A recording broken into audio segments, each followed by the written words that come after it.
going to look at this, folks.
Good evening, ladies and gentlemen. Sorry about that. Welcome back to the Shadow and Sun Show.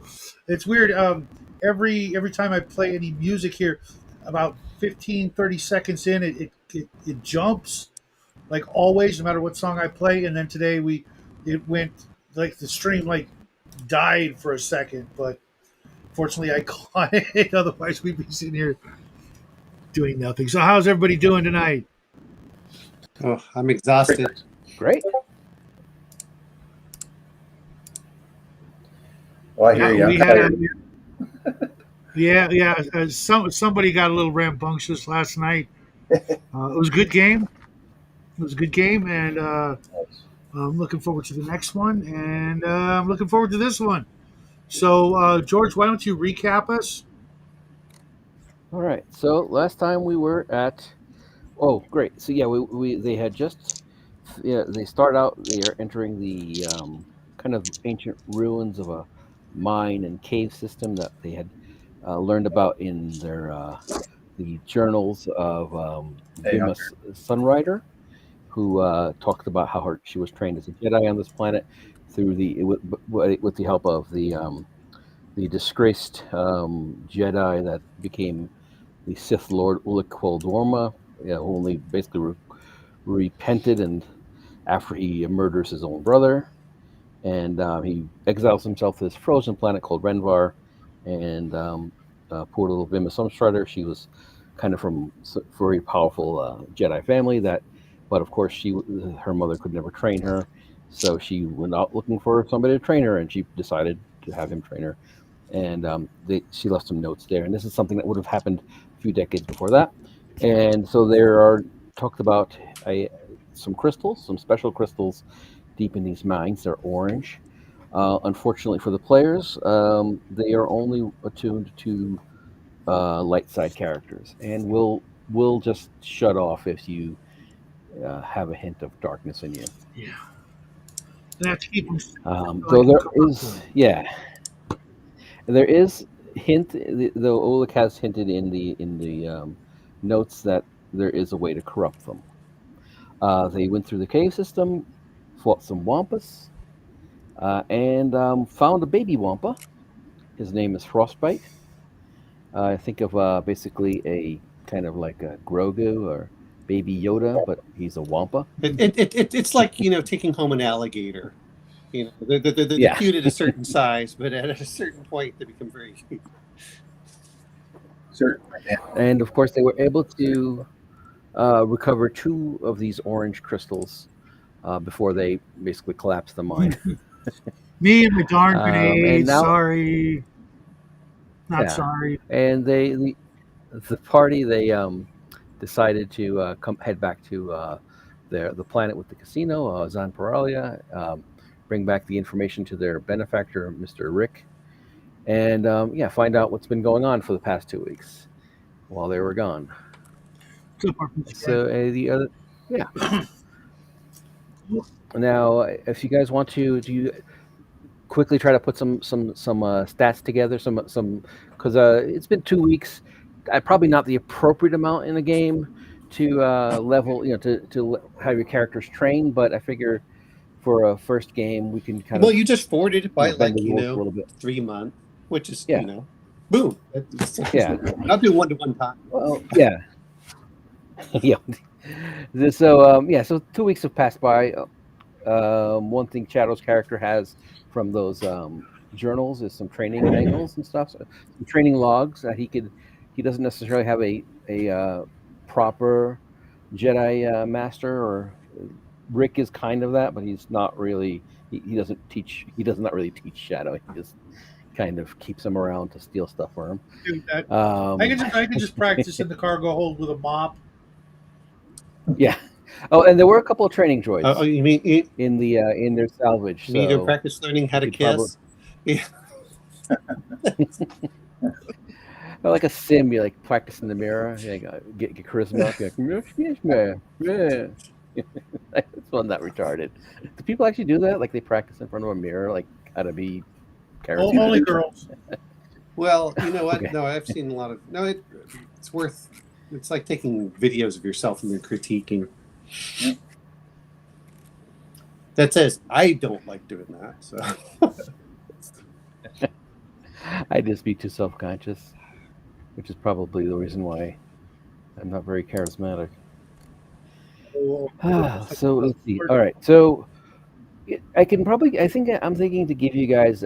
So you when you make a character, you get 15 character points. They actually can be used in play as to modify a roll, add a dice to a single roll. They also are used as like XP, and you also accrue them. So the book doesn't really say much about how much do I give for adventures and stuff. So I'm thinking, and each character point is basically like a pip of a dice. So a dice is, in reality, on average, around slightly over 3 pips in value. It averages to like 3.5. So each character point is a pip, for that roll but only. as you yeah. So well, in terms of like gaining a skill, for example, like you may have a skill that's 2D plus 1. The 1 is a pip, and then you can increase it to 2D plus 2, and then 2D plus 3 is actually 2D. It was actually 3D, basically 3 dice. So each character point equals a pip in terms of upgrade of a skill. Now they get harder as your as the skills get higher. So you can't. Let's say you get you have three character points to spend, and you could use that to get 1 dice in an untrained skill. But it only works for half that in when it's for let's say if you have 1 dice already in that skill, and now you're going to the second dice, it's now become it's half that. So you have to kind of you need 2 pips at the second dice to move that over 1 pip. So you need 2 character points to move it 1 pip at when you're at the level of improvements to the second dice, and 3 pips when you're at the level of 3 dice, and 4 pips at the level of 4 dice. And then there's also some skills that are like advanced skills that kind of even double that. And I think similar with the Jedi skills, they need double the pips. Okay. So you guys So I'm thinking, let them take care of their stuff. yeah. Mine's simple. Whatever I get, putting it into telekinesis. Okay, so telekinesis is so you would put in your points. I think it's sense and alter or control and alter. Let me see. I would think it's Oh, pull up the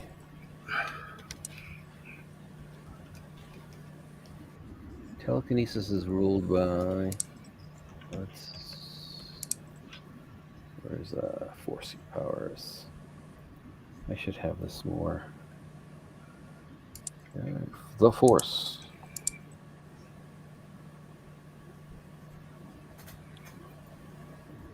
All right.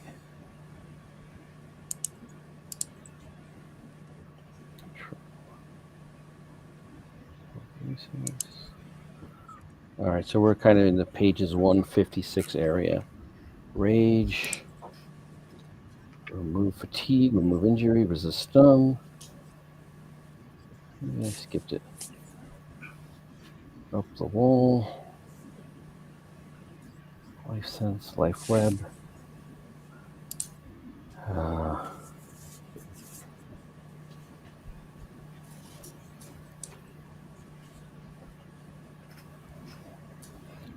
Telepathy.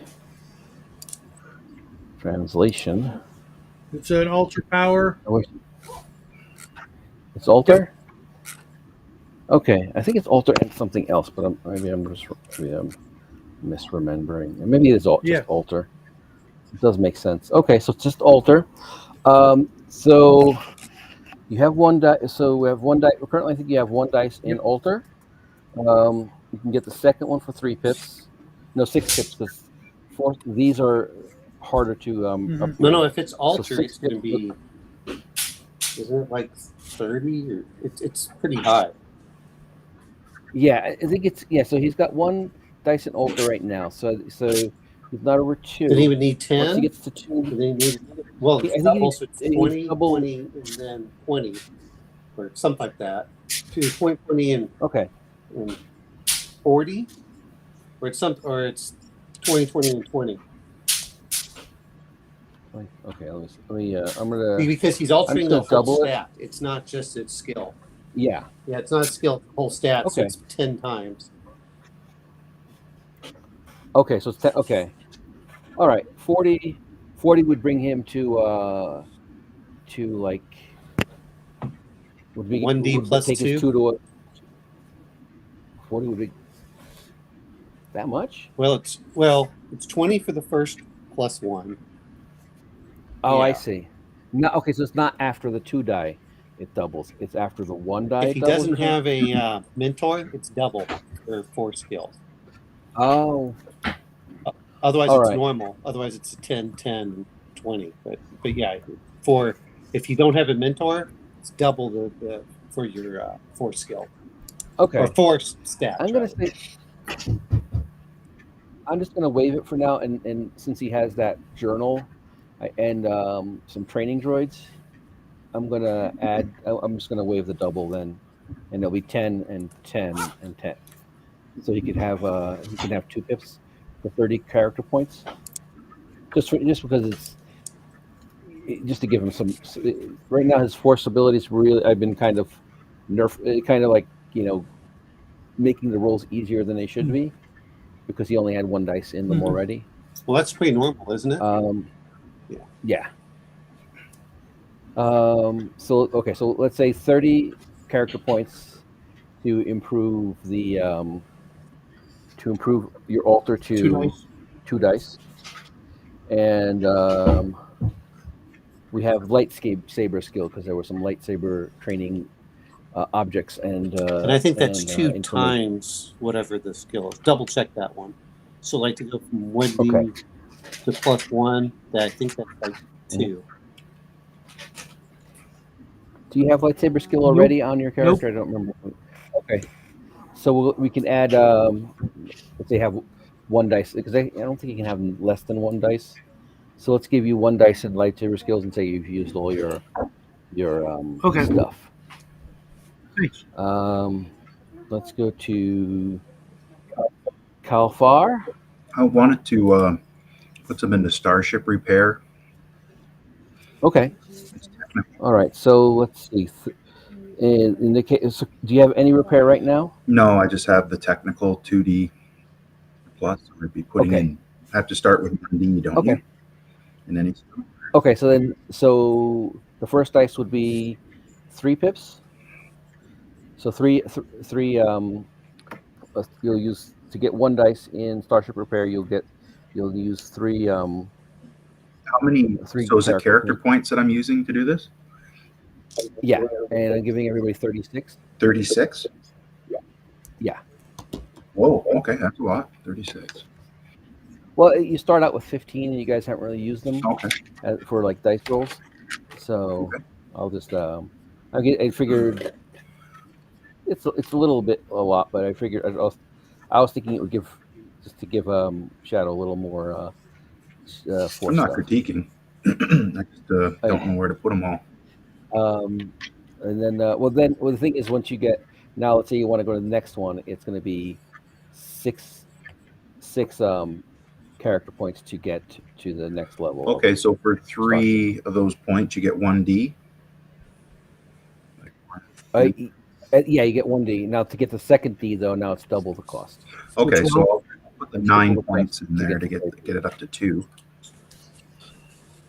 So it's All right, basically it's whatever your main die in the front, it's times 2 for that to get a skill up.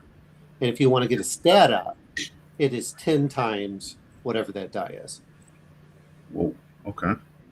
Yeah, and the stats are, and the Jedi powers, those are like the control altar are like stats. Okay. So it's easy to get a lightsaber skill up. It's 9. hard to get a like altar up. Yeah. Let's see, and so you got 9 out of the 30. You can hold on to more. Let's see. You want to get another one? So the next one would be what? I could take it up to 3. To go from 2 to 3. And, to go to 2 from 2 to 3 would it be triple, or is it well, like it was 9 points to get me up to 2. So 2. So so it's going to be. Wait a minute. How many points does it take to get up to 2? Well, Unless 3 it's an for the advanced first one, and then doubled it like 6 more for a total of 9 to get to 2. I thought. No, I think it's like, well, yeah. So it's like 6 to get up to 2, and then after that it's like 4, 4, and 4. I think is how that works. Oh, it's 6 to get to 2. Yeah, like from 1 die. 2 from 1. 6 to get from 1 to 2 for a skill. For a skill. Yeah. So what do I need to get to 3 then? I add another 6. Well, once you get up to 3, so if you get from 1 to a 2, it's 6, and then go from 2 to a 3. Now it is 4, 4, and 4. So now it's a total of 18. Oh, it's exponential then. It's not. I thought No, it's whatever the number is in front for your die. So to go from 2 to 2D plus 1, you have to use 4 points because it's 2 times whatever the front number is. Of the skill or the stat? Like the skill, right? So the next one is going to be then from 3 to 4. It's going to be 6 per right. Okay, so to go to 3, what's it costing me? Total of 18. 4 times. To go from 1, 12. Yeah, 12. to go from 1 to 12 more. 12 more from. I'm going from 0 to 3. 0 to 3. So from 2 to 3, 12 more. So it's going to be. It's going to be 3. Let me go look up. 6. Yeah. 3, 6, and then 12, right? So a total of like 821. That sounds right. Yeah, I'm going to double check that real fast here. That'll leave you 15, I believe. Yep. Whatever pops up. There we go. Where do we list the? Oh, there's a spot for them too, right? Yep. Character point. It's right underneath your stats for your skills. And why is it asking me about spent points? Why do I need to list that? I guess just to track it. Because you can use them in combat. You can use your spent character points. You could spend them in combat instead of you can like spend them to turn a roll to add a dice to a roll. Yeah, I thought that's kind of the way the force points did. I think the spent character points is to determine like what level you'd be equivalent. So it gives you an idea of. Okay. So it kind of gives you an idea of like, oh well, your character. If you have a bunch of experienced characters, you want to bring something that's similar. You say, hey, what are all your character points? And you can say, oh, okay, everyone's about 200, so you start around 150 or something. That would be a way to track advancement. Yes. Okay. So I'll just hold on to the 15 then. I don't need. Do I really need to track the ones I spent on my points? In the spent character points, really? I guess just keep them there for the same reason. I can track. I can keep track of that what I grant to everybody, so that'd be everybody's at 36. So that's pretty easy to figure. Okay. Actually, you know what? I'm sorry, I'm off. For improving skills, it's only 1 point. It costs as many character points as the number before the D to improve the skill's die code by 1 pip. So how does that go? Like you have to build up to the one. Basically, we're saying we were doing 2. It's not 2. It's 1. All of them are 1? It is, well, it's 1 times whatever the number is in front. Oh, okay, so from 2 to 3, it was okay. So it'll be 6. Wow. Okay, yeah, and then from 3 to 4, it wasn't 4. It was from 3 to 4 would be 9. 3. Yeah, not 12. Right. Okay, so you have So I didn't spend 21. character points. I spent So you have 3. 1, 3, 6 total to get to 3, or Total to get to 3 was from 0. You have 18, is it? 18. You used 18 character points. 18. So and then you can specialize. That's if you really just want to be particularly one type of item.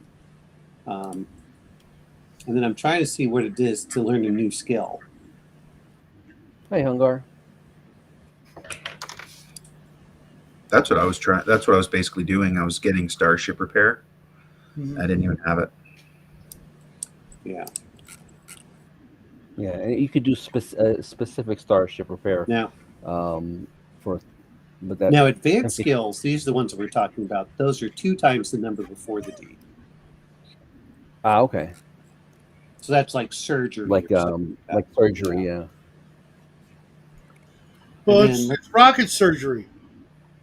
And then, okay, so this is weird.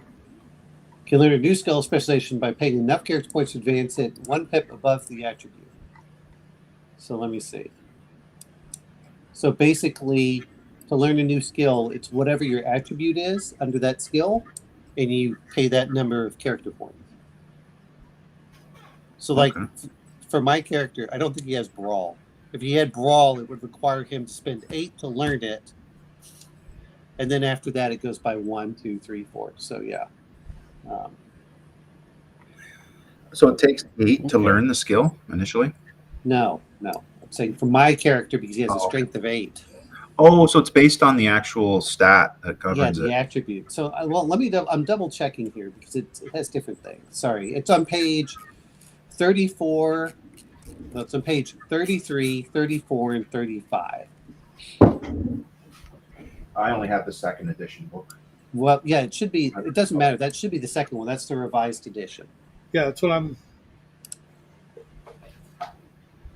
I have the second edition with Darth Vader on the front. Yep, same here. Okay. So this should be I have the second edition revised. If you can just do the regular second edition, it should still be pretty close. I think they're very close, actually. Yeah. But I think one of the differences is how you accumulate character and force points. I think is one of the big differences between the two. I'm sorry, I got the wrong one there. Yeah, I just, like it says, I have the second edition revised that I'm looking at. But it should be very, let me see if I have so it should be very similar to what the page number is. Let's see, 32. It's all about those. It's like the skill section. Yep. So I'm looking, like it says, I'm looking at the Star Wars revised, which is the PDF. It should be 33, 34, and 35 on the page number at the bottom of the book. And it says, a character who is not force sensitive may spend 20 character points to get a force, Oh. So become force sensitive, which means I guess that you get like 1D and alter sense or control.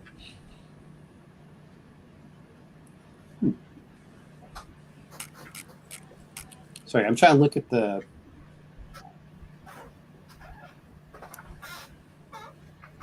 I think mine is very different. I'm just using the re-up PDF. Okay, well, like I says, I've got the second edition revised. Yeah, and it should be the same. So it should be pretty close.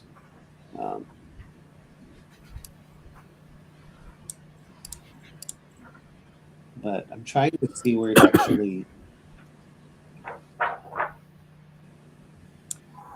All right. Well, I think we got it That's figured. fine.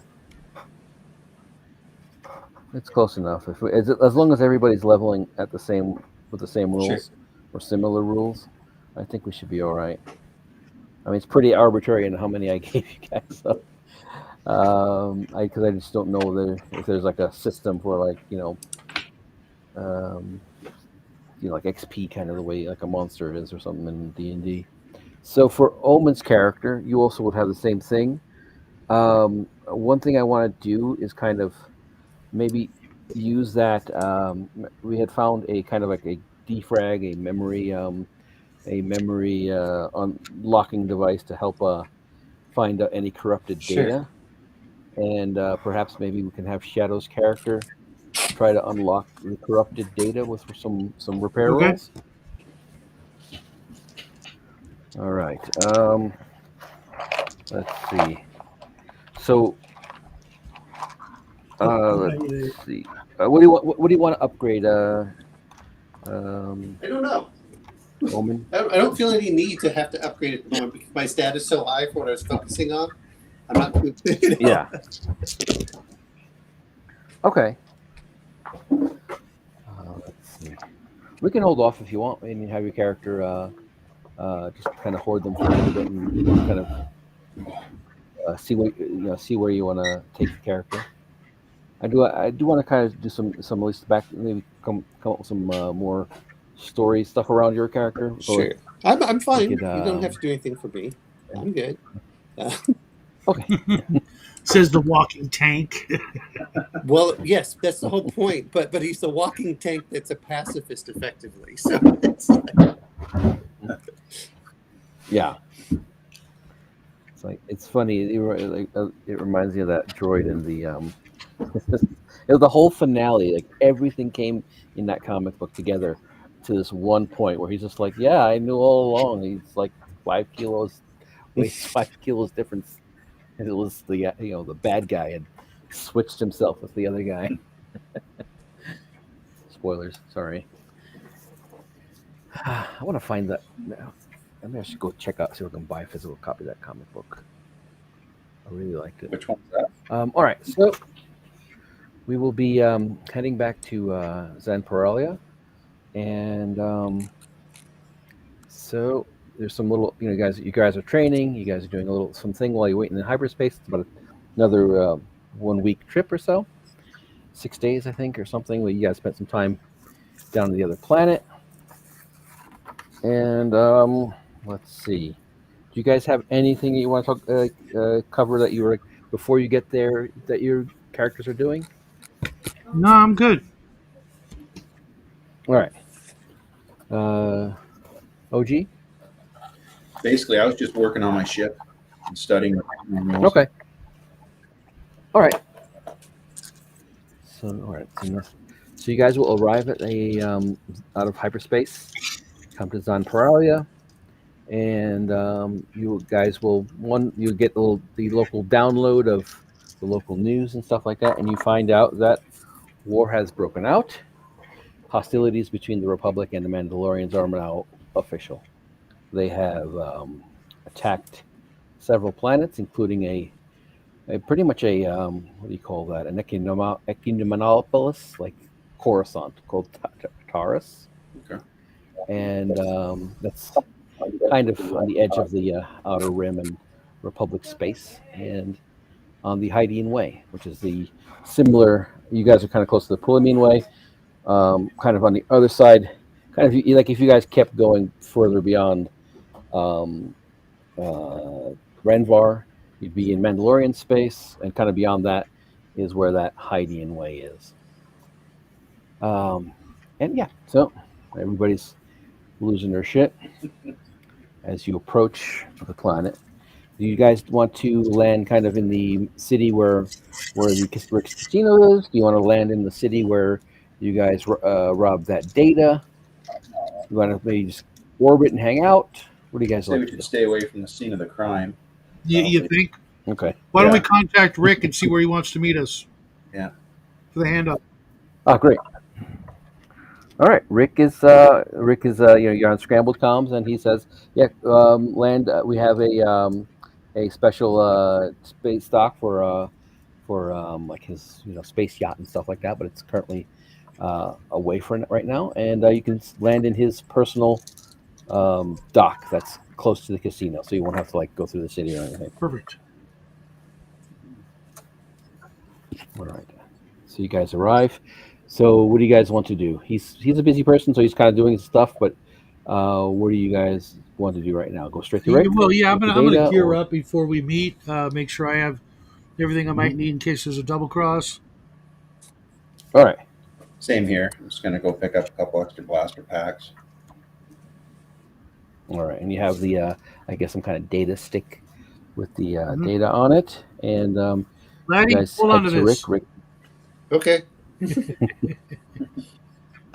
a little heavy. I hand it to the Wampa and like, here, you watch this too. Don't get Fit in its slobber mouth. on it. Don't swallow it. All right, you guys. Rick tells you guys to meet him at the Obsidian Poker Room. With poker, I guess it's whatever. The Obsidian Room, where it kind of does a lot of high stake games, private games, and stuff like that. So you guys, he gets there. Welcome back. You guys laid low for a while. Good plan. Yeah, we probably should have come back sooner with all the Mandalorian entanglements. Yeah. All right. So Included on the bunk. we'll get you your promised price, and I need to have you guys maybe make arrangements with a certain buyer. I think they might be we have a couple. Everybody seems to want this thing. Allied Tie-in Corp wants it. It looks like the Republic wants it. Some other factions, I do not know who the hell they are. They seem to be some kind of Jedi. The Mandalorians definitely want it, which are usually in the form of the local government here, the local police, which will just hand everything straight to the Mandalorians. So, okay, he pauses for a moment, and you hear him like doing this to like his comms. What's going on?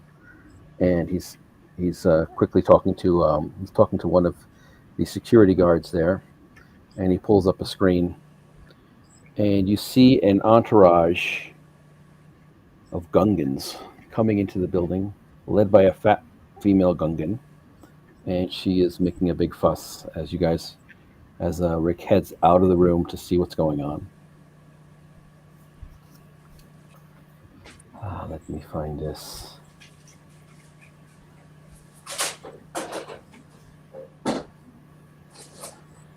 So she's screaming. Not a big fan of alien drama, so he's going to stay back.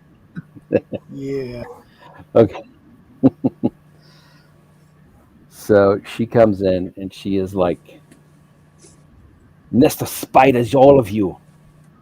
Where is my Jojo? Where is my Jojo?"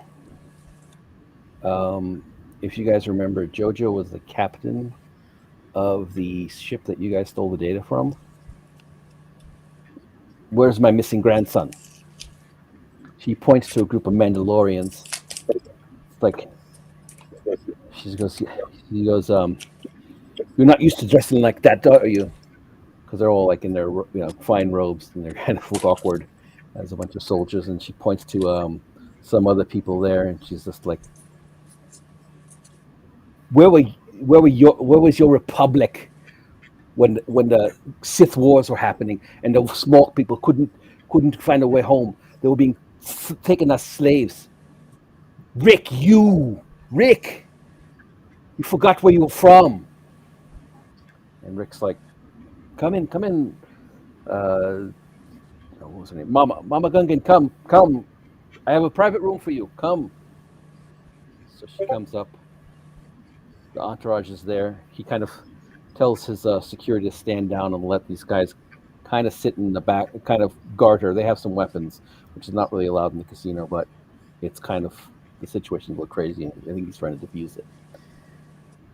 So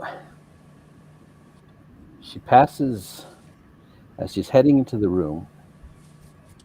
Rick is motioning for you guys to come into the room too. Uh-oh. And she passes you, and she goes, "Shadow Cat, you carry some bright holy objects, not for you. Not you can't use that. Give them to me. I give to my grandson, or I have no idea what you're I talking could about. give them to me. Or I could teach you how to make them work for the dark side." After you, madame. This might be interesting. I'll follow. Okay. Let's see how it plays All out. right. The doors close. Everyone's kind of looking around in the theater, in the casino. Seems that things died down a little bit. People start rolling dice, spinning roulette wheels. Rick sits down, and Rick is a poker player, so he's got his happy poker face. It sort of smiles and all sunshine. And Rick is the guy in the thumbnail, And correct? yeah, All that's right. Rick. So he smiles like a shark. Yeah. All right. So let me see if I had a chat GPT write stuff, but I can't really go back and forth for this. She has a very, she's a Gungan, so you kind of go with that sort of Jamaican kind of feel. She has this sort of witchy kind of vibe, kind of call me now, I'll tell you your fortune, Make my own Miss fortune. Cleo.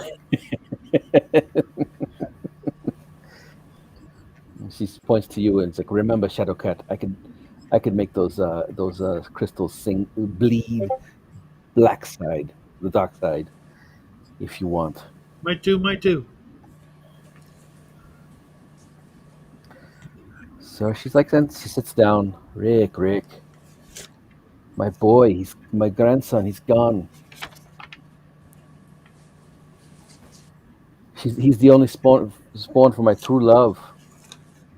My son died. My first husband died. My son died, but he still lives. He's a ray of sunshine. He's a ray of hope. What happened to him? You know what's going on in this place. Everybody comes to Rick's. I saw them all of them, everybody, all the rats. So Rick's like, yeah. Well, what's going on? What do you know? Well, my boy comes here. My grandson comes here. He was looking. He wanted to learn. He wanted to learn our ways. Mine and yours, but not like mine and yours. He's a ray of hope, a ray of holiness, a ray of sunshine. He goes to the ancient. He says he could find the ancient library on WASRS, and he'll teach himself because nothing I could teach him. It was too. It made him nauseous to try what we do, what me and you do. He finds it. I tell him that place is cursed. It's cursed, boy. Just take the data, the data, and sell it. Get out of there. He come here. Next day, the information's gone. The local authorities impound his ship. Say toxic waste spill. Somebody broke some crates while they're breaking in, spilling toxic waste. They had also some hint of some of his crew that were selling death sticks. I think they I sold. have no idea what you're talking about. You see. Oh. All right. So she goes. She looks at you. You know where the death sticks are. I know where mine are. Ah. She's looking I at don't you. smoke.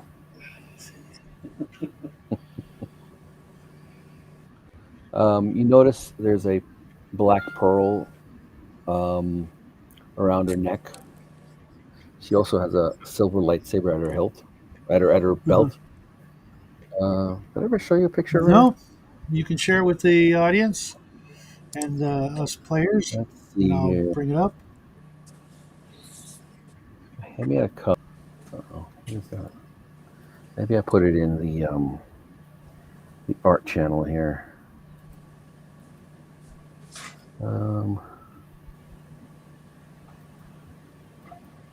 She pulls up the lightsaber. She says, this has this whole, and you see a black pearl in there. This has the soul of my first husband. He gave it to me. What's up, Rudite? Let's see, articles ready. All right, Star Wars game. AI art for Star Wars game. There we go. Okay. Oh no. I do have. Oh, here we go. If you guys go to the AI art for the possible Star Wars game, you'll see. You can't share your screen? Let's. Oh yeah. Let me try that. Okay, share screen. I'm sure everybody'd love to see it. Share. It's not letting me share. What am I doing here? New tab. It's only. I don't want to share a tab. I want to share the window. Oh, here we go.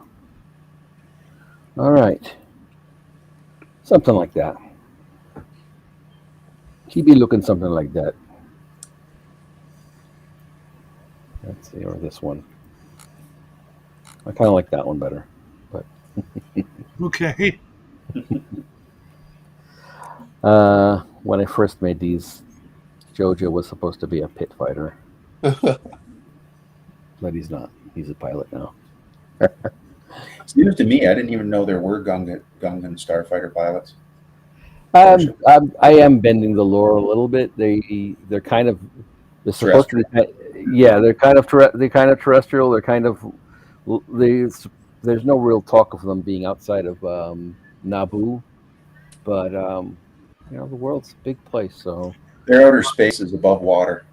Yeah. The surface world. Yeah. The AI, when I was asking it to trying to describe the scene, and it was saying that she would have servants with humidity, like a mystic, like mist coming off of these urns to I guess moisturize her or something. Makes sense. Yeah, moisturize me. Yeah, because they would probably have problems with the dryness of space on a starship, because it would be very Unless dry. they had one of those suits that's like filled with water, that keeps like a walking aquarium. Dehumidifier kind of thing, within a suit, basically. Well, like their space with the fishbowl. Oh, there was the guy in the Hellboy, wasn't there? He had that suit that kept him wet all the time. Like that. That'd be good for Gungans, so they don't get dry skin or dry skills. Yeah. Well, meanwhile, Jar Jar is walking halfway across of Tatooine. Tatooine, that'd be just he's he just dies. Dehydrated fish. Let's see. So let's see. Stop sharing. And yeah. So she looks at you. She looks at Rick. She looks at Shadow. She looks at Kafar. She looks at Omen. She just laughs. I haven't seen one of yous in a long time. Sith Wars, wasn't it? To me or someone else? To you, Omen. I assume so. She just sighs. And she's looks at her, Rick. Remember the old days? These youngs, they don't remember. They were born after. They were born after the Sith Wars. I'm not sure how old I am. Good.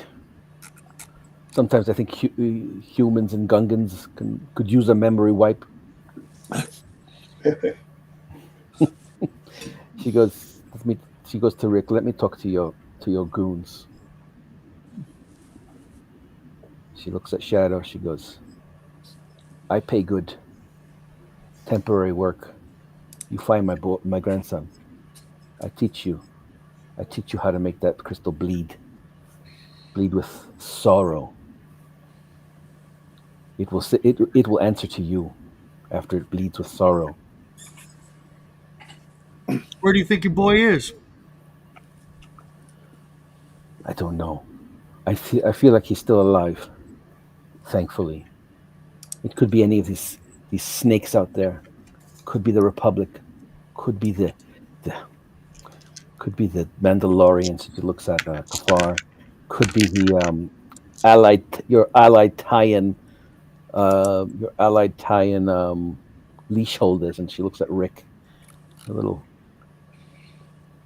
She looks at She says it could be it could be anybody who wanted that data.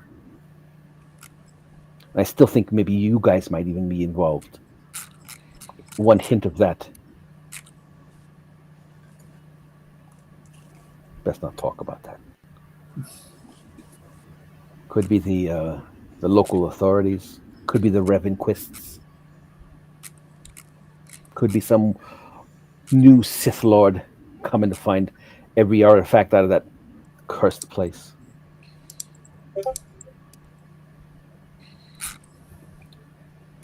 Tell you, Arkmon, Vex, I will pay you that. Knowledge, old knowledge. Knowledge very few know. Craft. Well, that's great for me, but what about my friends here? Yeah. They don't give two wits about that sort of thing. You find him alive, 10,000 credits. For each You for got each me. of you. You get the ritual. You get 10,000 credits. You get 10,000 credits. You can spend it on 1,000 oil baths. And Rick, you owe me. Just to borrow them for a few days, a few weeks. Starting to feel a little like a droid myself there, laddie. No, you're too dumb to be a droid. They don't fit us with their strange colts, at least. Yeah. All right, the credits sound good to me as long as you're good for them. We'll look in. You're missing some. All right. We'll All get right. back to you. We have some business with Rick ourselves, and where can we find you? Should we need to continue this conversation? My ship is in the starport in this city. I'll be at Rick's once in a while. We have lots to talk about. Very few people from the old days. I didn't hear anything. I'm going to approach Rick, ask to speak with his head of security, and begin reviewing the security tapes of whoever the JoJo was speaking with or around or what he was doing when he left, when he arrived, all those things. All right, great. Let's start doing some of that. All right, she goes off. She goes, Rick, I'll come back later with the old game of Kardar.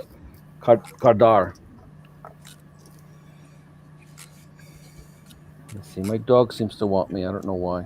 What is that card game that they have in Is it Star Wars? Pazak or Pazak and his Sabak.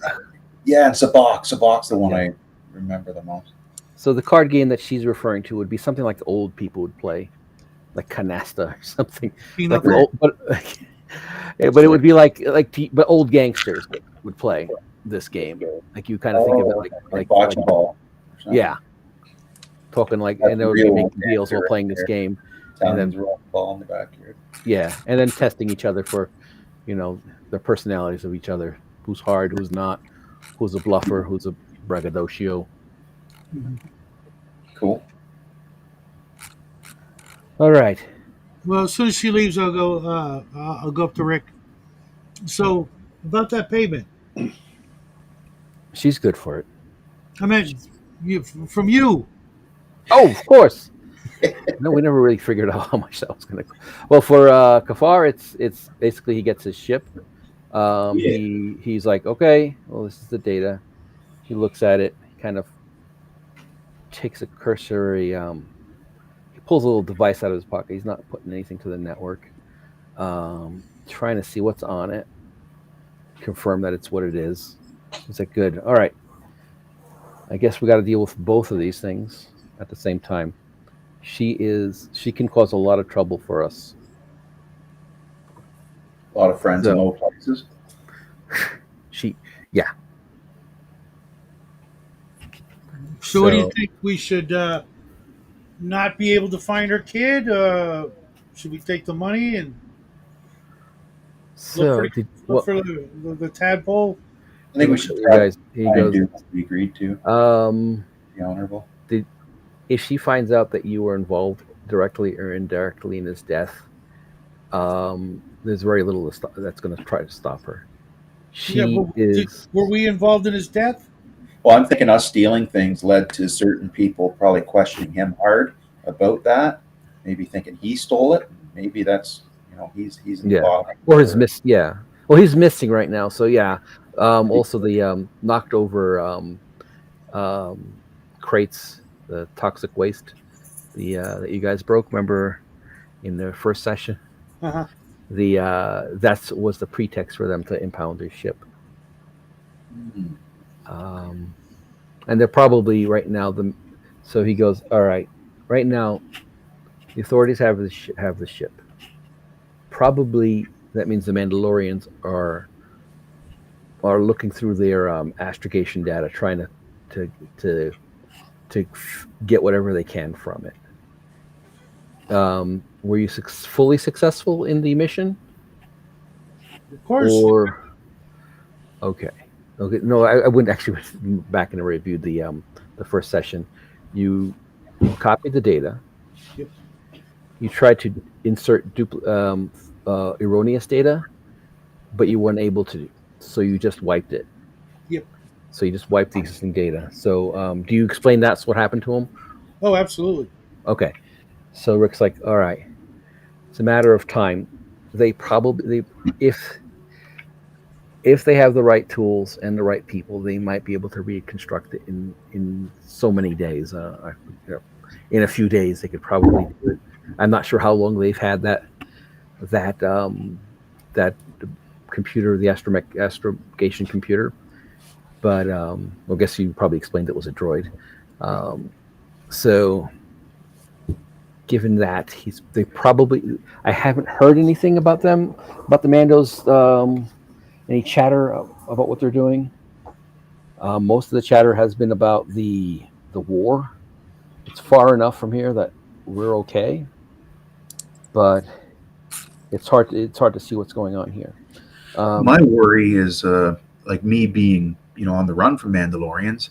Mhm. That this place is getting a lot hotter all Yeah. of a sudden because now that there's war, there's probably going to be attacks and behind enemy lines type things. So that means security is going to be jumping. Yeah. Trying to get in not out off this planet is going to be a problem for me pretty soon. If I get All of caught us, really. on the dragnets. So he tells you guys, yeah. What one thing is now what I'm in the process of doing is one completely handing the ship over to you. It's been all kind of Mandalorian signatures have been scrubbed from it.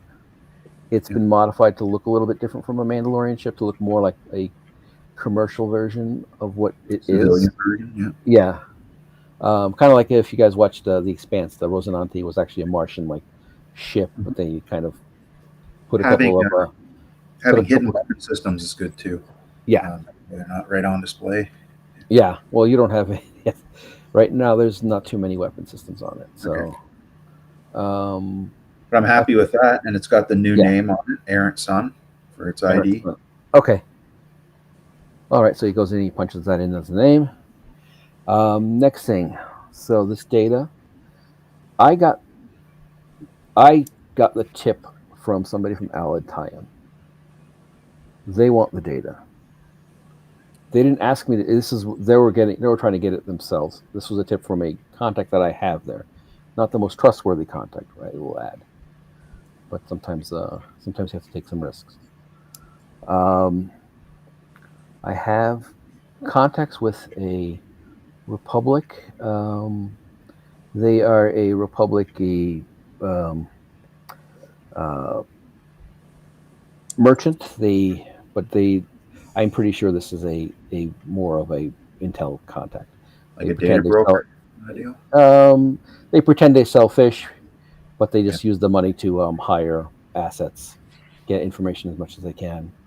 They might be hacking into things themselves. I've been talking with some intermediaries.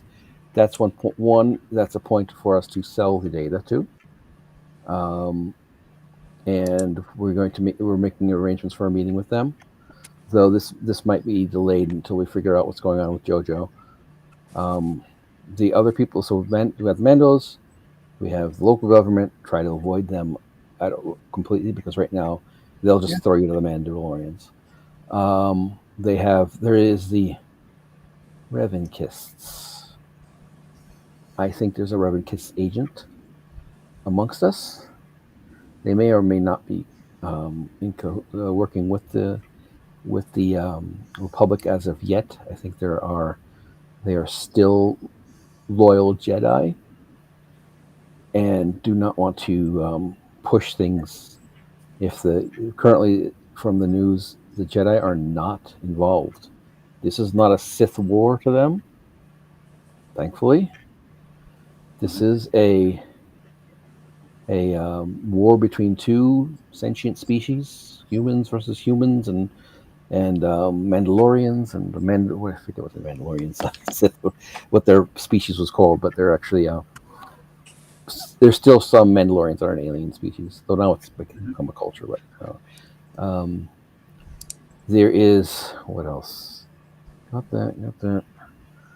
I think that's it in terms of factions, and and it could be almost anything. Other people could be some Hut, faction. It could be a new some dark Jedi trying to find their way to Ossus. It could just be some more honest Jedi like JoJo himself trying to find Ossus. It could be people do the darndest things when they see all that knowledge and power waved in front of them. Stuff been cut off since about 30 years.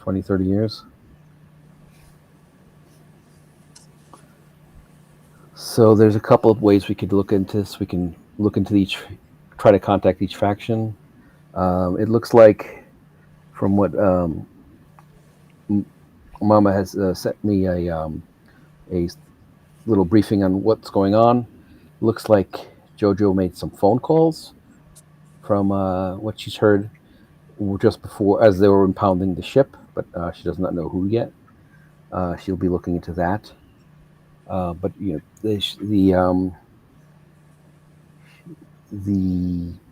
anyone actually see him leave the ship? I didn't. Well, he had a crew. They could be somewhere out there. But he'd still be on the ship, hiding. On the ship itself. You could, the ship's been impounded. I think it's still at the same dock, so you guys can maybe head back there again. The crew is out there, probably somewhere. Nobody said the crew is gone. There's no. There's also. You could also contact any of his known friends and allies, smugglers and other people that are from Zanparalia, because he's been here a lot. This is not like his biggest place he's been to, but this is not his first time. Well, I can't help but think that his grandmother, would have already contacted all his regular associates. Yeah. Mm-hmm. If he's gone, underground somewhere, mm-hmm. he's avoiding those people like the plague to keep them safe, knowing that they're already in harm's way. Okay. Here's the other thing I wanted to mention. If this grandmother is knowledgeable and streetwise and such as she's letting on, then Rick ought to use an intermediary to shop out this data stick, because just him probing around and asking, he may come across a contact that's more loyal to that grandmother, or someone that the grandmother's got looking, and then it gets back to her that we're involved, just like that. Right? Okay. So it has to be a trusted intermediary that doesn't really have connections to that grandmother or her crew. Okay. All right. So Rick agrees that he'll find. That's why we can't be the ones to be approaching this anyone for the sale of it. It links us directly to it. Yeah. Yeah. It's too hot to handle.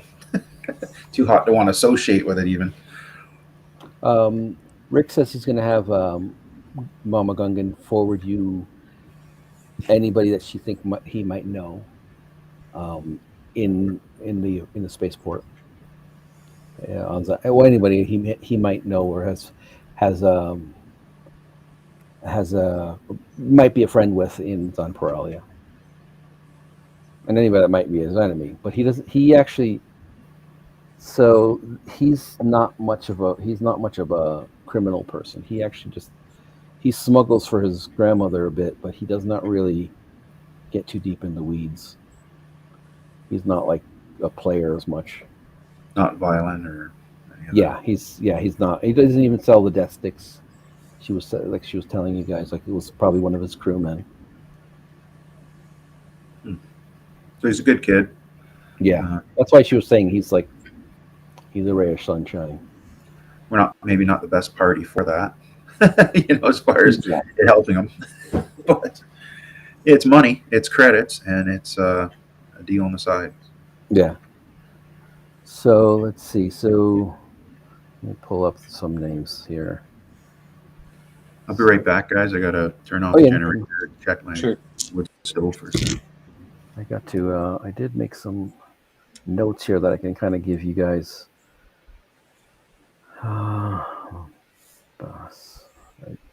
Well, I must have. This stuff spews out so much text.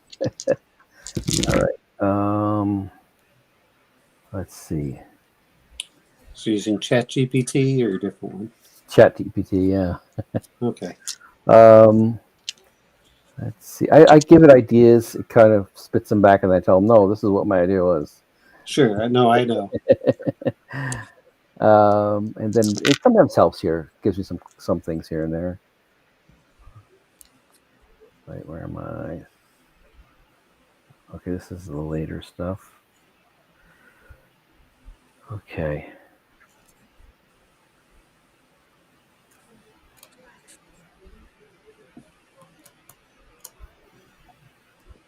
It sucks. It gives me this like double spaced thing, and I can never really paste it nicely into things. Okay. All right. Mama Gungan forwards you some contacts at the docks. Let's see.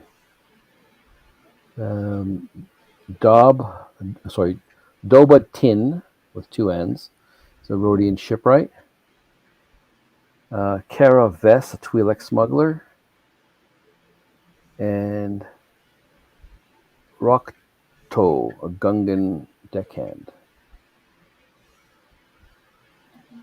Oh, wait, no, not Rokto. Sorry.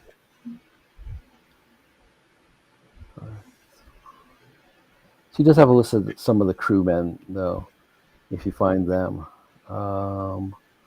Let's see.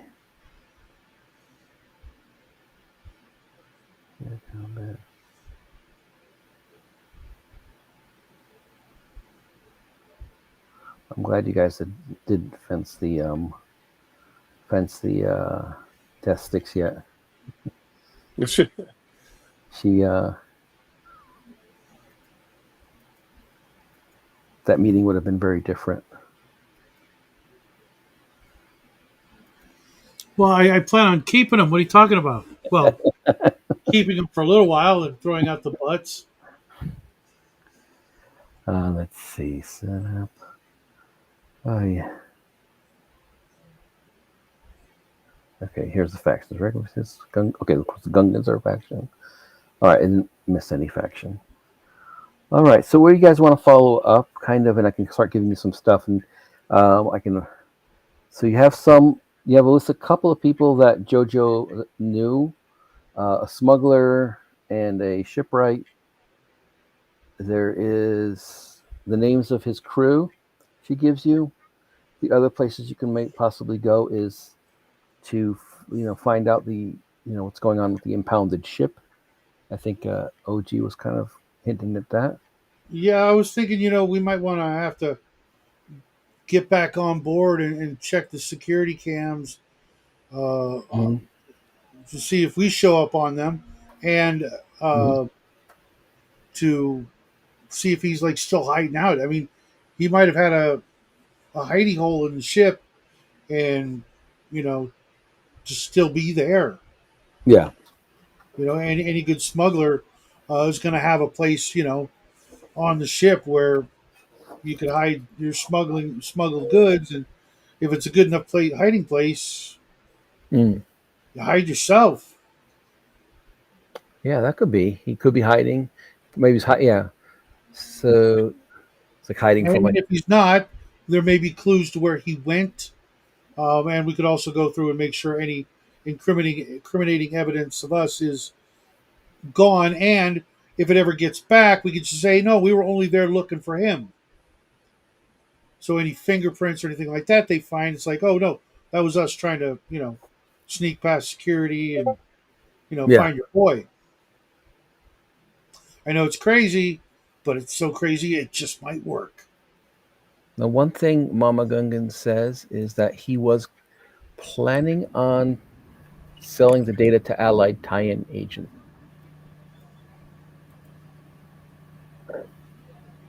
That would be also something she would know. He'd be like, "Don't worry, Grandma. I'm selling the data to allied tie-in." Let's see. Contact dog tin dresser. What do you guys think? I missed a little bit of what happened. Okay, so we're kind of trying to see some of the ways to begin the investigations. One, you can try to find somebody in those factions and see what you can get. So we have Allied tie-in, we have the Mandalorians and the local government, we have um, JoJo's crew, who's also, I guess, missing, but they're not. I don't think he.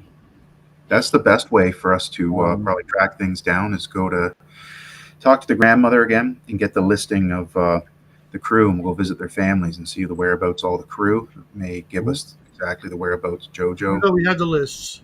Yeah, while we're talking, as I said, she's forwarded a list of some contacts, some people that she's been friends with.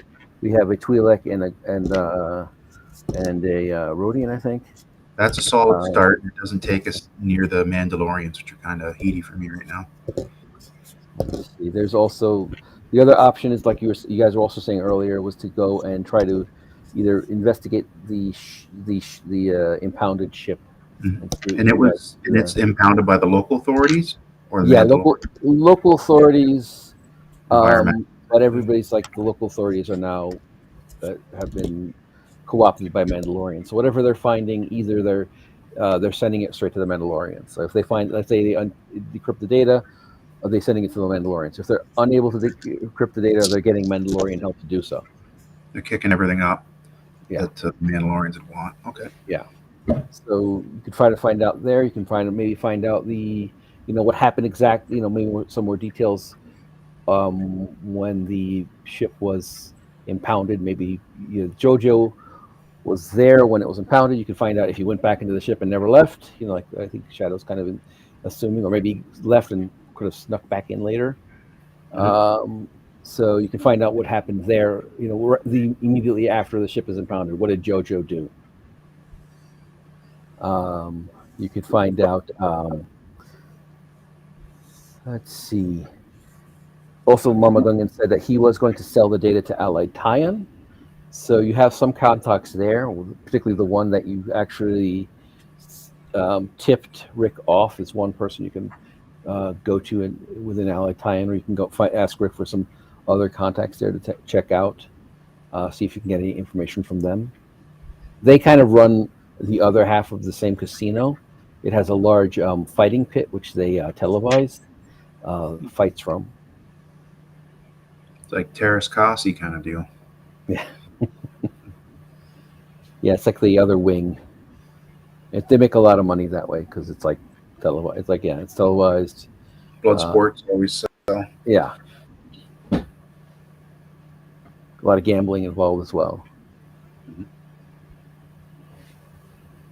So is this place also? I imagine it's like probably like where people go for their drugs, prostitution, all that stuff, or is it so cleaned up and refined you wouldn't find that there? Let's see. You can ask Rick. Rick tells you. Oh, I don't want to Most, ask for prostitutes or drugs. I'm not looking for it. I'm just oh, curious if you find that type of like element you in there. didn't see anybody trying to sell you drugs while you're at the tables here. You have seen. It's mostly just Chandelierian brandy, some Corellian beer, things like that. Kind of it's basically like a regular casino. So they are trying to get you drunk, but it's not like the hard stuff is not there. Yeah. So in other words, it's like modern Vegas, not 1960s Vegas. Yeah. There are some back rooms where people have gotten their hands smashed, but it's about it. But they don't find people like in tubs with ice regularly here with organs missing. Not right now. No. It's- It could be. It could end up that way. okay. Rick. Let's see. How much would you know about Rick? You don't know much about Rick right now, but he does have that feel, like a relic from that time. Let's say. Right now, right now Rick is set up here because he's trying to take advantage of the instability and finding a place where he can profit off of every faction instead Take advantage of the shifting stands. and not pick a faction. At least not yet. The best He's way like, to head. if you ever seen Casablanca, he's just like, it's kind of like that. He's just like, I'm, Trying to be like Switzerland. Cut a profit. I do got to make like a piano player. Play it again, Sam. Can Laddie play the piano? That'd be something. Omen, you there? Not that I'm aware of. Oh, okay. It could be like I'm Sam. sure that I could play a piano, but it sounds more like the crunching of keys. Gong, gong. So it's like, Rick is just so drunk. He's just like, play it again, Laddie. That is well known. All right. So we have a couple of ways to go. Like I said, there's where you can try to investigate the factions. You can go. So where are we going to start? Might as well start with the people he knew the best, people he might trust. Mm-hmm. Yep. All right. It's going to be a little trip to the to that port where he landed. Oh, would anybody be at this one?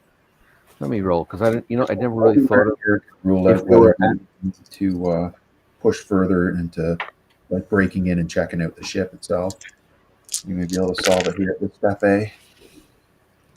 So one of the contacts is here. It's a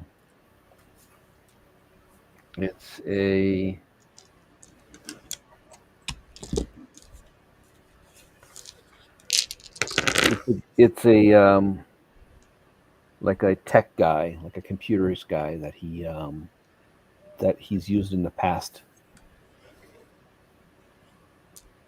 and that's in this city.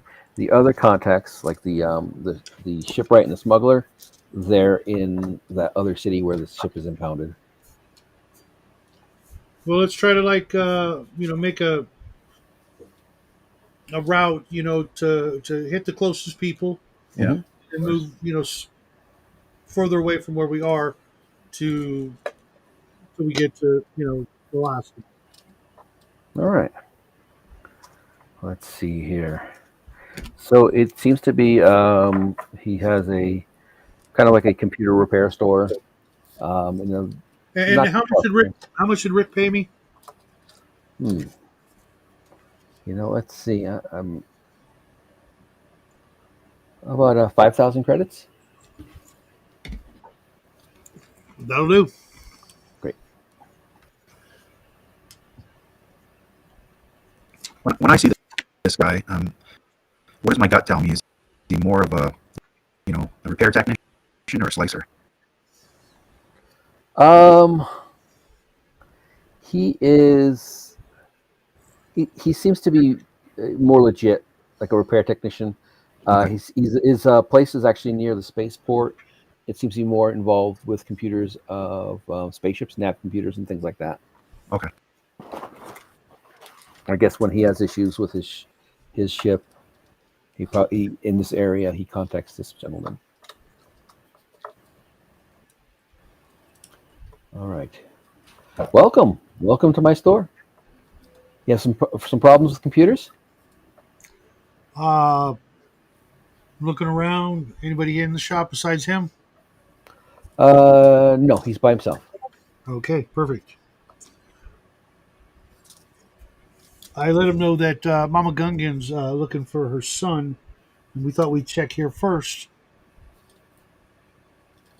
If you've any idea where he might be, it would be great if you let us know. Or if you're worried, let him, get word to him yourself that he needs to come on home before Mama starts sending out the whole Gungan army. Let's see. Is that an intimidate or a persuasion? Let's persuade. Okay, let's roll a persuasion. Oh, that's not good. Roll better than a 6. What? Yeah, On perception? persuasion. I don't know if there is a persuasion stat. If not, then it'd be like a perception. Yeah, perception. Is under knowledge. Yeah. Oh yeah, intimidates knowledge. What's persuasion then? Is it knowledge too then? I had a little thing. I made a little list of what went under what. Ooh. I got a 9 with a wild die 6. Oh, nice. Nice. 9 with 6. We So rolled the wild wild die if it got a Yeah, six. re-roll it. So 9, 10, 11, 13. 13. He's just like, I don't want any problem with Mama Gungan. He called me in a panic the other day. He said he wanted me to if I knew how to get data off of an astromech that was deleted. He's calling me in a panic, and then he's like he had to hang up because he said the port authorities here, and they're shutting me down. I'll call you back. Did you hear from him again? No. Okay. Any idea where he'd hide? Him? Hide? I don't know. Like probably he has a lot of smuggler friends. They don't really. They're not. He's got some smuggler friends he might hang out with in on the other city. I didn't give a name to the city. Sorry, at the so and so city. And they're kind of not the closest of friends. I mean, he comes here every few months, and carouses. Did you ever see the droid?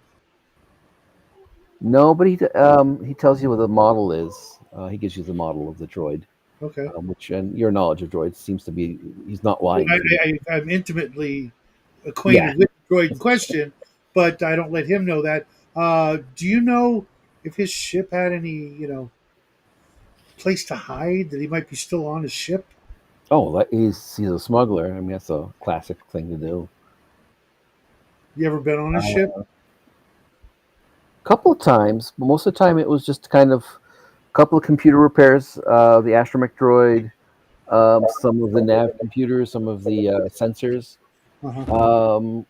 It's just I'm so busy. I'm not like he doesn't give me really a tour. Okay. What do you think, guys? Think the Mandalorians nabbed him, or do you think he's still out there? Can't tell till we go check out everybody else. Well, if the Mandalorians nabbed him, the guy goes, like they would probably do it through the police because they don't want to upset the locals.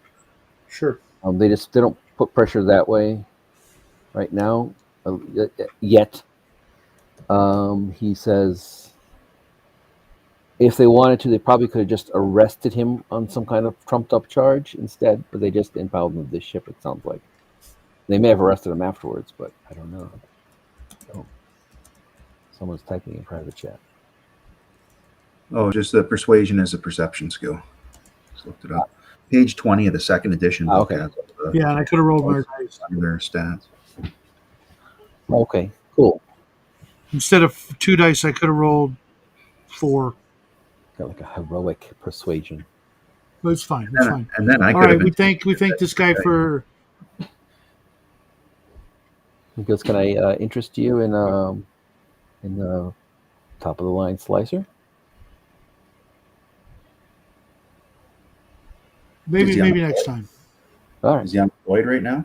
It- It seems like things are a little dead. People are a little scared, so most of the ships that are moving right now are just military ones. He gives you his card. Okay. I'll have to make up a name for him.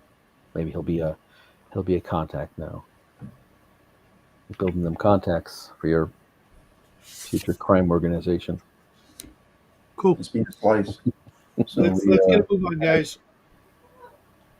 Let's talk to his smuggler friends. All right, how are you guys going to get there?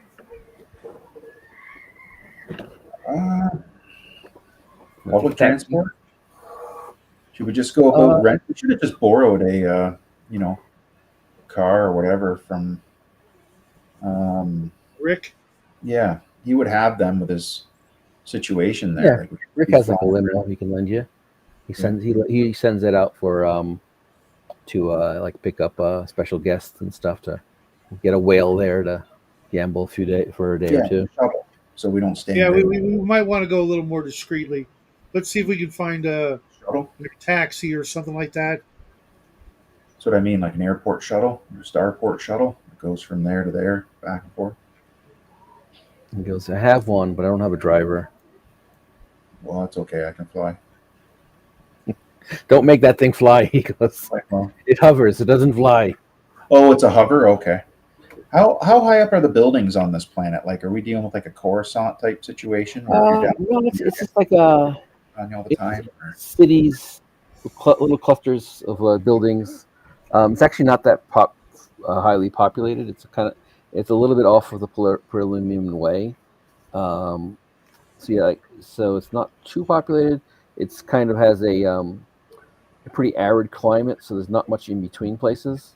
But there's sky lanes, like where the traffic stays higher, because on like Coruscant, they wouldn't make all the traffic go down I see. levels because it's seedy down there in the low levels, right? I'm wondering if this planet's like this, big cities, high skyscrapers.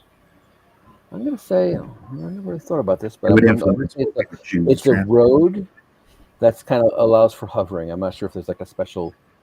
I guess it'll just be a flattened area to keep relatively wide, kind of highway wide for hover vehicles. But since they're hover vehicles, there's no pavement.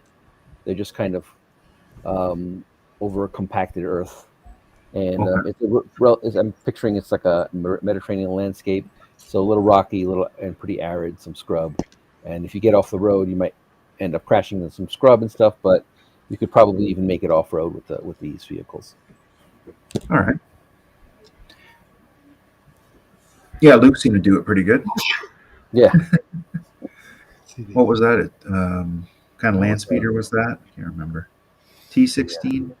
No, T-16 Skyhopper was.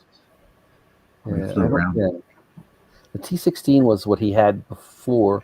They never really talked about it. They just mention it offhandedly. They don't really. It's a little ship he flew around in and blew away rats. That it could go. I think high.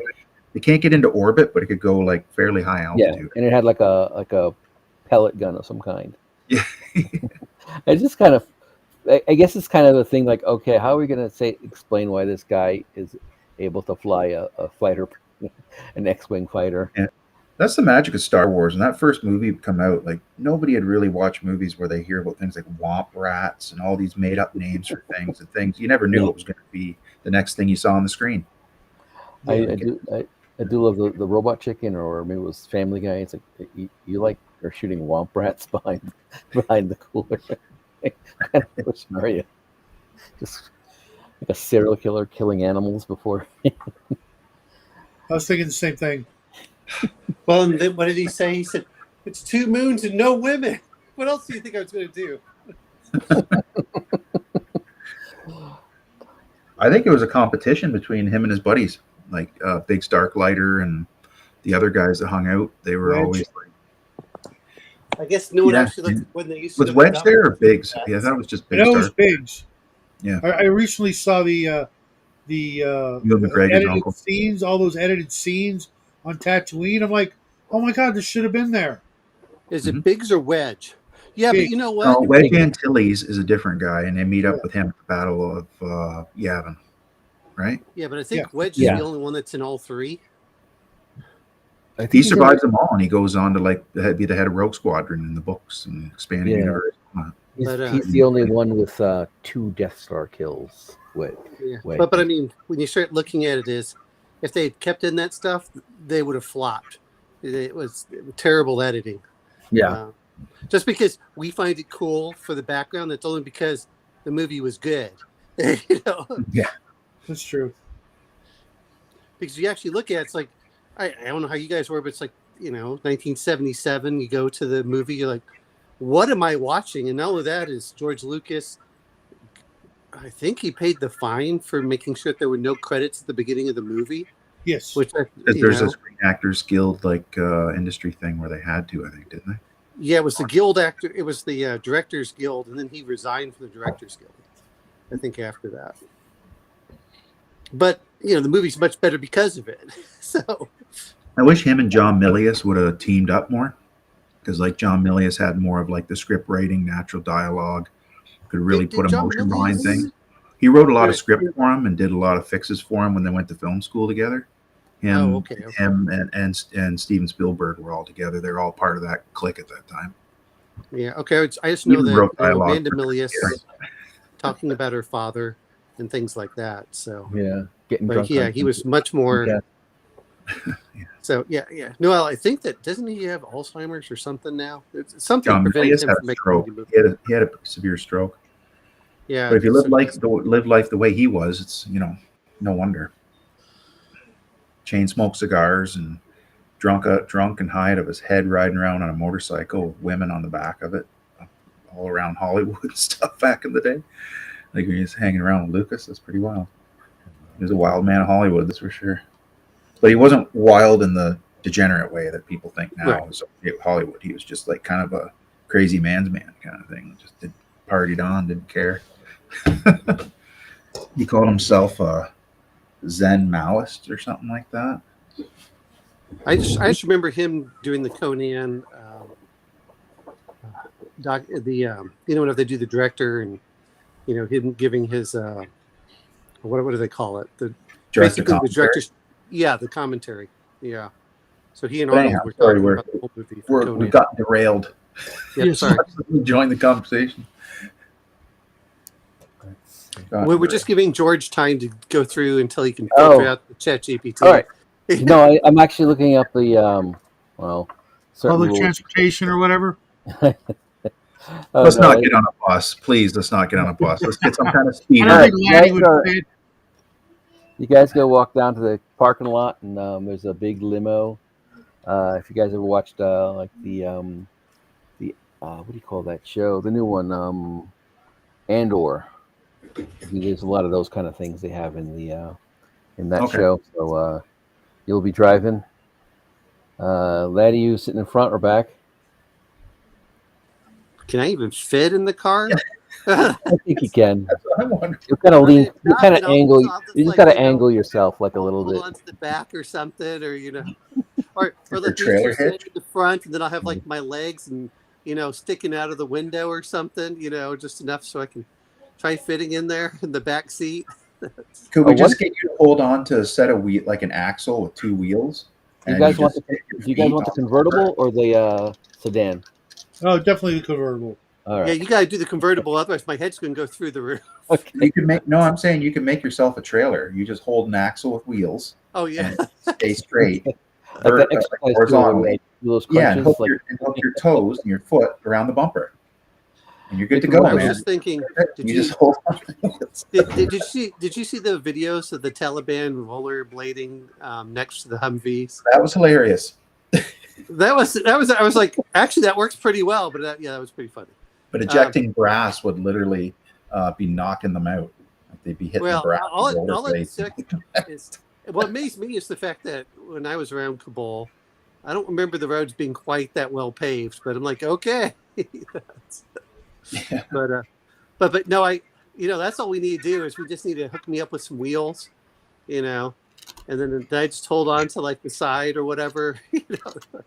Yeah, like that's it's brilliant. So Laddie becomes a transformer. No. Laddie only swings one way, left. Yeah. So let's Convertible. So yeah, so we're going down the. So you guys getting onto the highway, and let's see. As I look over both of them and like, What- you should turn What's left. your You perception? should turn right. Everybody roll a perception. All right. Ugh.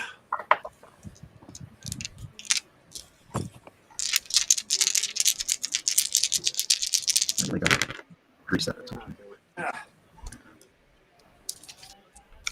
not really good. 10 on 4 dice. That's actually pretty good. And 4 dice. Well, I got a 6. 10's actually pretty decent though. I got a 6, but the 1 in that equation is on the wild die. Oh, so then you got to re-roll the Yeah. wild die, see what happens. Let's see. The complication will come up later. Let's see. The complication will be it's very windy and you can't hear much because of I'm distracted by the sound. your hair's getting messy. All right. Let's see here. All right. Ponytail it. All right. You guys did not notice, so they kind of got a little higher, closer to you guys. 2 speeder bikes falling behind you, and they seem to have a kind of a small blaster on them, and shoot at you. Oh, so they're getting ready. To Okay. They want to get froggy, huh? I think I need to steer over and right directly in front of them and brake check them, and then all of a sudden accelerate and okay. signal Laddie to just like smash into them. Like, is that a possibility? All right, that would be like a maneuver. Go melee with? Yeah. Let's see. That'll be let's see. That would be some kind of maneuver. No, but does I'm gonna say how brake sturdy check. is Laddie? Like, how is he really What? sturdy? Laddie? Like, he's not. I don't want to send him on a suicide mission. He's Right. Laddie is now he's at human scale, so he might. I'm not sure how we'll deal with Oh, the firepower of a speeder. Oh, so, is it but plus 2 dice if it, or something like that? yeah, he's like I think it's like a it's like that it's that different scale dice. Like if he's like shot by a speeder blaster, it's that to that. okay. It's I like thought 2 they had dice. a- 2 dice. they had- But if your car is getting shot by the speeder, it's an even thing. Yeah. So each scale difference, I think, adds like 2 dice or so. I mean, it gets bigger once you get up to like starships and things, but yeah. You're I'm telling me pretty that there's distant. like a speeder blaster on this thing, like a larger scale weapon in play right now? Or is it handheld? These guys are using speeder blaster. They were integrated to the speeder. Oh, okay. So we're dealing with vehicle weapons. All right. So yeah, this is different. We can't just like use Laddie to like ram them. He'll get blasted. Yeah, Blasted. I think. Mm-hmm. Do you guys have what's his name? Frostbite with you? No. Okay. Can throw a No, snowball. we left him in the He's on the ship. on the ship, yeah, because Frostbite shouldn't be going through this. No, that it's awfully hard to explain the Wampa. So I made a big giant playroom for him. Well, he's in a cage. Remember, that was the condition that thing. It's a playroom. Place up, and It's a playroom. Yeah, the that bars goes are up I'm painted. cleaning that up. Just saying. Well, plus the that's air what conditioning bills cost me a bunch of money keeping that room cold for it. You got to pitch up Right. some credits there, Laddie. Well, wait a minute. All right, you mean I wasn't supposed to leave him in the freezer with all the food? Oh shit! All right. Still not cleaning that up. Uh, Well, that's what a service droid is for. That's- all right. So I'm eating rations and space food for a while. Right. Things wrapped in Space plastic. ramen. Space ramen. Yeah. Yeah. Why the hell is our Wampa Richard eating Hughes. better than I am? Why does it feel like Predator 2? The future food will be like little Beyond Cubes. So we'll all be. Like in the It's Jetsons, you just take a Soylent pill. Orange. Take my steak taste better pill. Boy, I'm stuffed. No, you get the Fifth Element where she like gets the little things and puts in like the microwave and brings it out. It's this big giant like turkey. It's like ding. Let's see. All right, let me do the vehicle blaster So the first, and then we'll do the maneuverings. okay, yeah. So the vehicle Um, blaster does what 4 or 5d6, and then scales Uh, up if we're 40 damage. I'm getting my 40 the damage. ground range pistol ready. will be at a longer range, I guess. So that would be like a hard difficulty, or let's see. Let me get what the guy's doing. Let me get his stat really quickly. Oh wait. Um, sorry,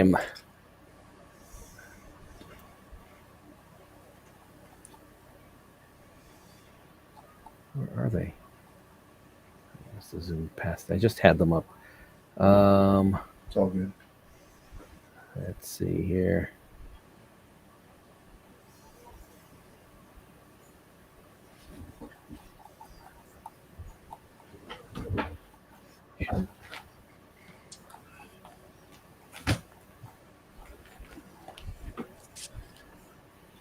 So I'm assessing my options. There's no weapons on our vehicle, correct? Or is there anything I can look around? Do I? It's concealed. No, it would be more using your. Well, one is a convertible, so you guys can shoot while driving. You'll probably have to do like double. You'll probably be doing both in the round. So I'm going to be driving and shooting. So like you'll have the disadvantage. You'll have to like do disadvantage on each turn. Can we Not have disadvantage, but the whole, as if you're doing two things at the same time. Ackerman? Yeah. Shadow could is his blaster. Okay. If you're trying to aim, I'm gonna. It's not impossible to destroy these things, but I think it's going to be a driving skill and kind of duel like that. Like I think like things maneuvers like what you're doing, like brake check them, try to get behind them, things like that. Like if you can Putting them at a disadvantage to shoot us first off, and then having Ackerman out the sunroof and throwing grenades, and then using the force to put them into the intakes of their engines and stuff.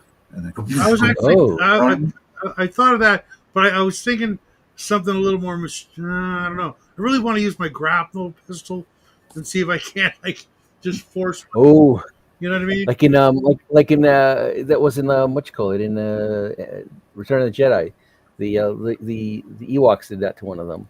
It's like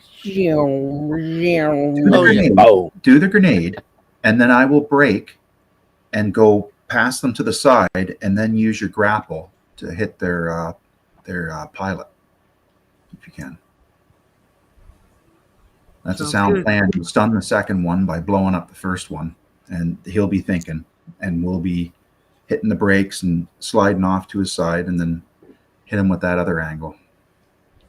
They won't see coming. Where was it? Oh my god. So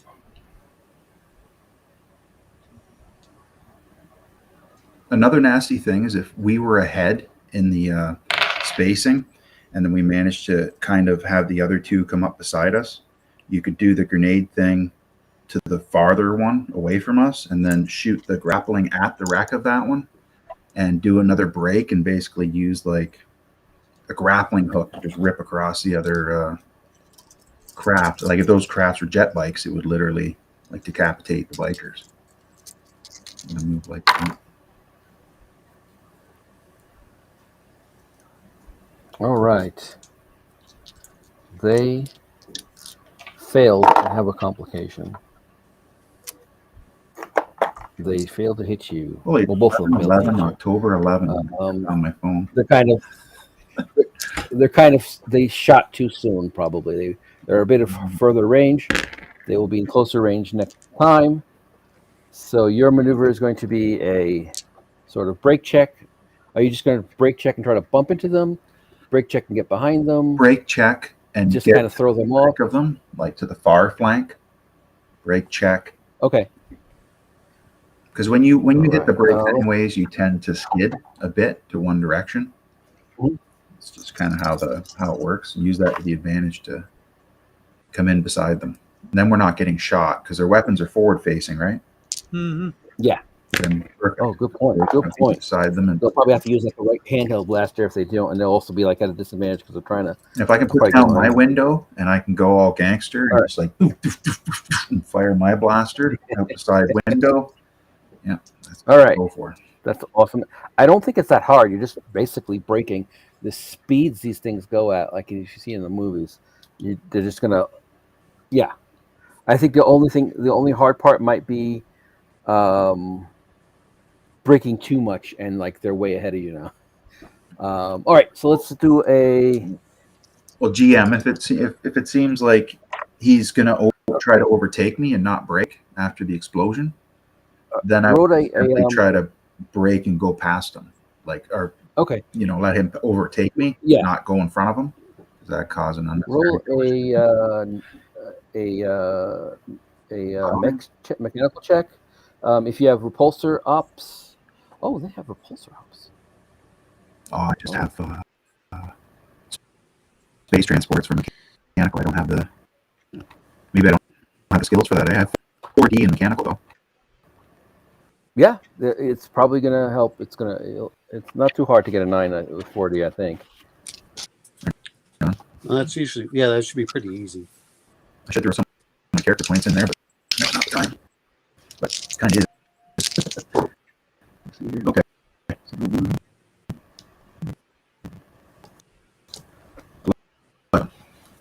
What do you got? 11. What was the number? Oh, so yeah, you make it. All right, you guys pull up. Let's see. So now, I wanted to take some shots were you using? with my. Oh, you did. Oh, shoot. And Shadow Should I have mentioned taken away cranking them with a grappling hook shot. Okay. Yeah, I was actually Let's, thinking I want to pull the rider off his bike and into our vehicle so we can question his ass. Cool. Okay. Let's see. That would be. La- What would that be? Laddie, I'm going to need your help on this one. What do you need? Well, I'm going to hit him with the grappling hook, and I want you to yank him off the bike and drag him in here. Oh, sure. Sounds friendly. You can No, hug we're We're him. gonna make it. You know what? If you miss, just get it close enough, and I'll grab onto his speeder and wait. And I'll just reel it in so we can stay, side by side. All right. I'm gonna make it a little bit hard because you guys are moving. Yeah, You're probably seeing what's going on. see He's doing the 70 brake miles an check. You're starting to do your grapple maneuver. You're like, whoa! It's like, what the hell? So let's see. Is there any kind of skill you have that's, I guess, some kind of deck skill would be right? Any kind of thing like an athletic or something like that, or I've got blaster under my decks as well as if worse comes to worse, I can try to telekinesis. all right. You want to try? Okay, let's add. Let's see how it rolls, and then we'll make a difficulty for the telekinesis. Like as you throw it, if it's a little shy, you'll kind of try to guide it. Right. So let's make it 2 rolls, and I won't make it too hard for the telekinesis if we're not too far from Okay. the roll. Hold on. 18 with a 6 on the wild die. Excuse me, 17. No, excuse me, 19 wild die 6 plus another 4. 23. You didn't even need any force then. Okay. I rolled 4 dice, and I rolled. I'm like, oh man, 10, 16, and then it's like 19. So yeah, yeah, you rolled perfect on that one. Yeah, it gets on the guy. Now it's Laddie's. Let's see. Yank it. He'll have to grab the rope and yank him. For let's see. I mean, you're kind of up against a little bit of the speeder's momentum and some of its repulsive, so it's pretty strong. I'm gonna roll. Oh my god, a lot of twos. 2, 4. Roll better than a 6. I rolled 4 dice and I got a 6. I have 8 dice to pull. I'm not too worried about beating that. Just don't pull his head off. I need that part. Well, I'm going to try and bring. Yes. Let's see. Yeah, I roll for this. So we're just going to do just for the 2 of them. Oh my goodness, I've got. Well, there's a 10. That's on 2 dice. Plus, there's 14.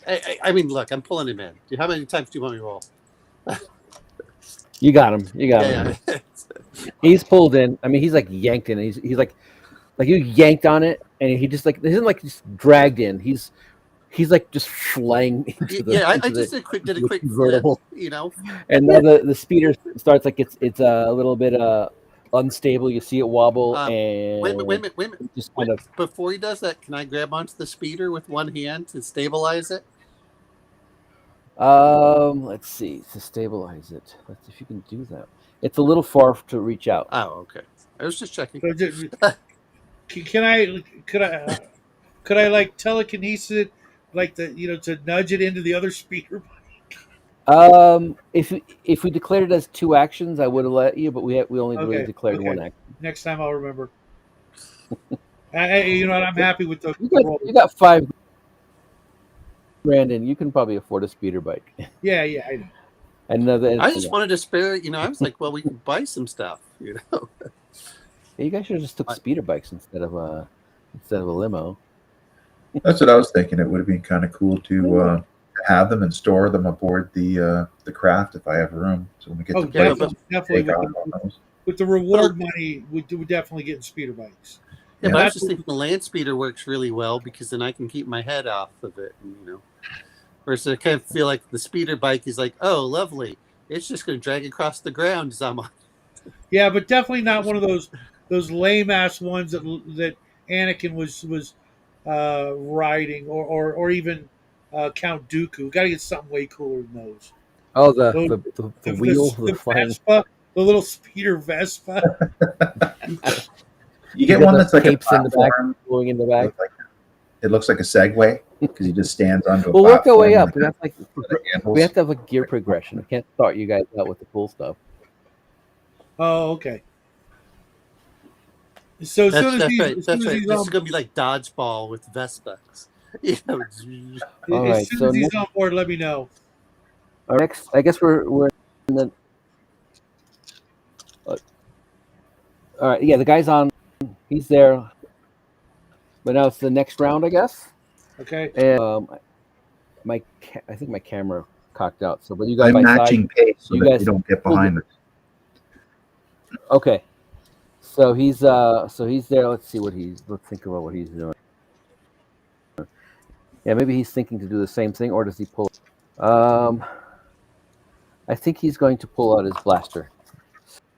So let's see here. 60, but he's also going to be riding the bike. Just driving it, I think he loses at least 1. It's short range, so that's relatively easy. And he's going to shoot at the driver because he knows if you shoot at the driver, the vehicle stops. Or it does well, maybe not stops, but. Let's see.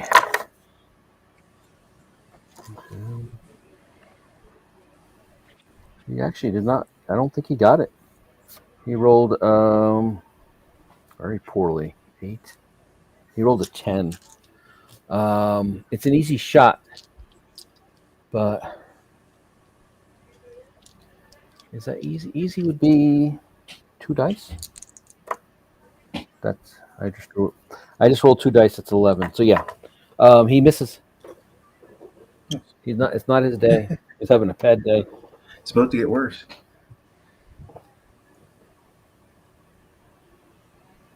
All right, whose turn is it? Who I wants to want go? to take my shot. All right. Let's see. So you're driving the car. Are you doing any maneuvers? Well, If you're doing maneuvers, I'll give you another. Like, just driving it, I'm just you'll be at a disadvantage. So you're like doing the driving and shooting your blaster. yeah. I just want to So establish that I'm the blaster shot will be at beside them, right? Like I'm not, yeah. So just use one less dice. so I can have my window down if I'm on their left side Well, it's a convertible. while driving. I'm at that. That's my goal. All right, lose another dice for rolling down the I have window. 6. 4 for this. Okay, just be down one. So you rolled what? Oh, I'll roll. It should be an easy roll. So I got 4 as the easy mark. What'd you get? 23, and I rolled a 6 on the wild. Got a 5, so it's 28. Is anybody So you else take hearing them- off grids, Mike? Yeah, Yeah, there's something off coming with in it. and out. Yeah, Something's wrong with my mic. sounds slight static. A Yeah. little bit stacky at the It's end. I'm hearing like on it cutting out quickly. So you made it by 18. So he is. Oh my god, he's mortally wounded. No, he's dead. I'm sorry, he's dead. Okay. Wait, oh no, wait, he has a soak. He has a soak. I'm sorry, he has a soak. So he has. So that's 1 dice. He has. Yeah, where's the energy?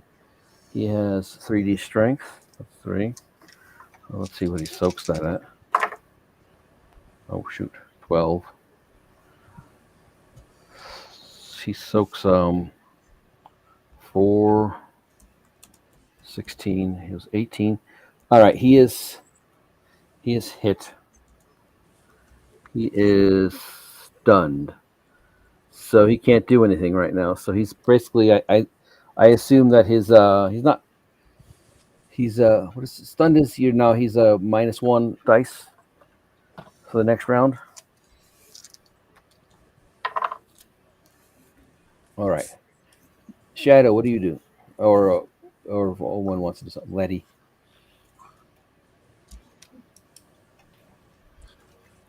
So, well, I mean, I'm just along for the ride. I like feeling the wind in my hair. Keep Laddie, don't let this guy get away. Keep him secure. I'm going to take a shot at the guy on the speeder bike.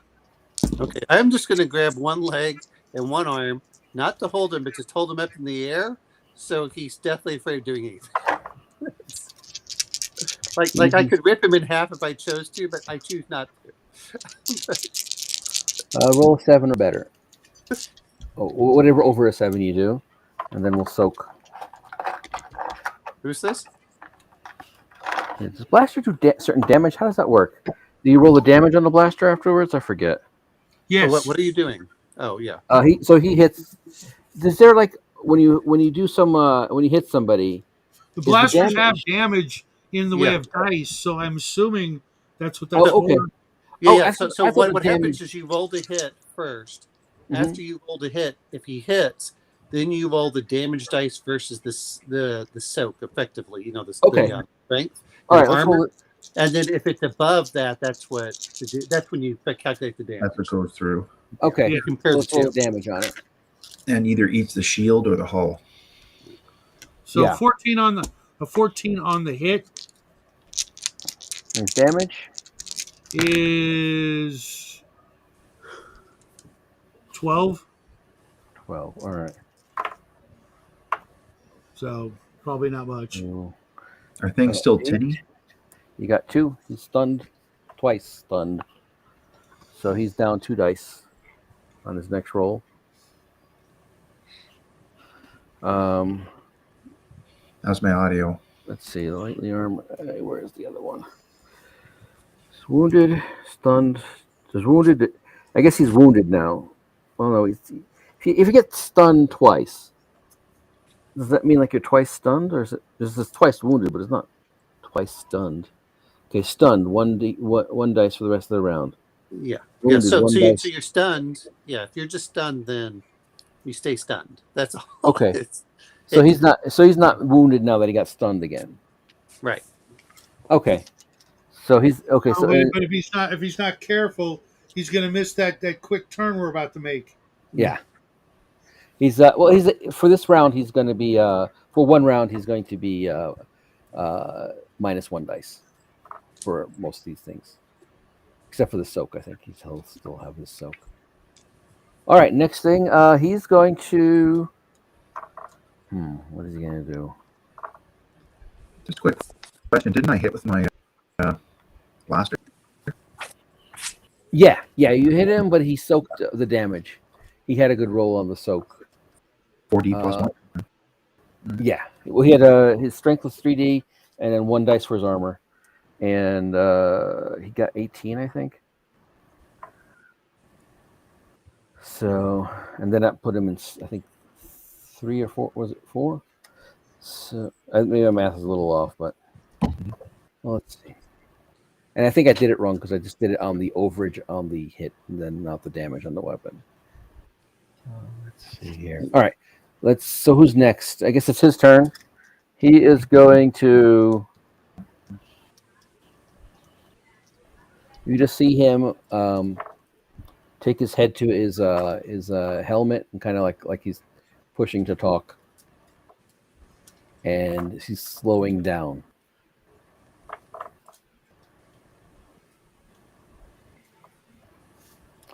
He's either calling for reinforcements or telling the boss that he botched the mission. So what do you guys like to do? Let him get behind you? I'm going to keep firing. We're not going to let him get behind us, no. All right. So what? Let's I'm going to keep him to my right. What is Kafar going to do? He's going to try. Okay, so you're going to try to maneuver, match his speed, and you're going to shoot or no? Yeah. All right. I'm going to say -2, just because now it's not just trying to just drive normally. You're trying to be aware of his speed and trying to match it. So I'm going to give you -2 on this roll. -2 overall. Like, do you impose that after, or is this, yeah, these 2 dice? Okay. -2 on this roll, and I didn't really make you roll. Like, it's kind of an easy maneuver, so I'm not really going to make you roll on that. But just for if anything this round, it's -2 action, so it's going to be at -2. You have to do better than a 6. Well, I got a 15. Then roll for damage. I got a 15 with a 6 wild, so I got way over that. Oh wow! Okay, so you hit. And let's do the damage. That's 4D plus 1.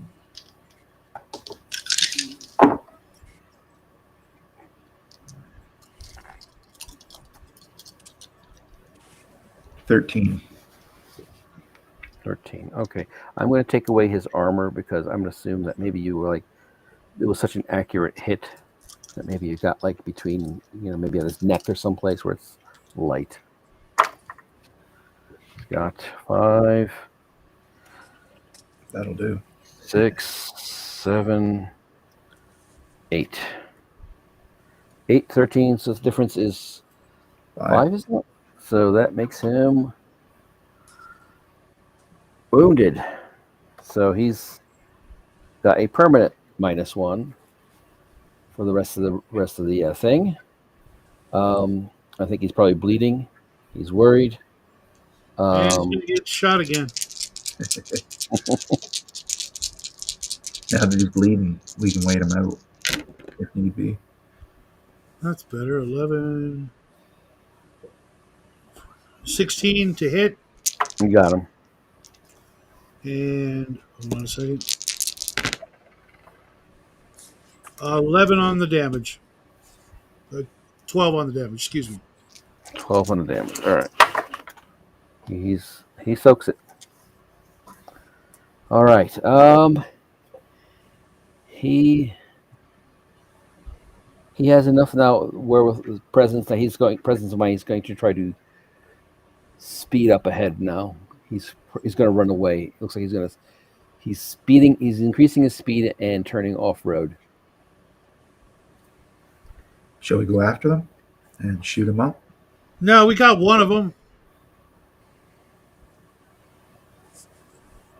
All I right. don't know. You think we should chase him? Well, if he could just come back after us again. Like he could take off, we lose sight of him, and then he just comes back around after us again, shoots us in the back. Because his whole thing is he's got to kind of the jump on you, be shooting at you. Yeah, because he was trying to kill us, Yeah. not like I don't want to let him follow go. us, whatever. So might as well kill him back. Yeah. All right. Because we can shoot him, he can't shoot us when he's running. Okay, you're taking it off road. We get close enough, I can reload the grapple. Ah.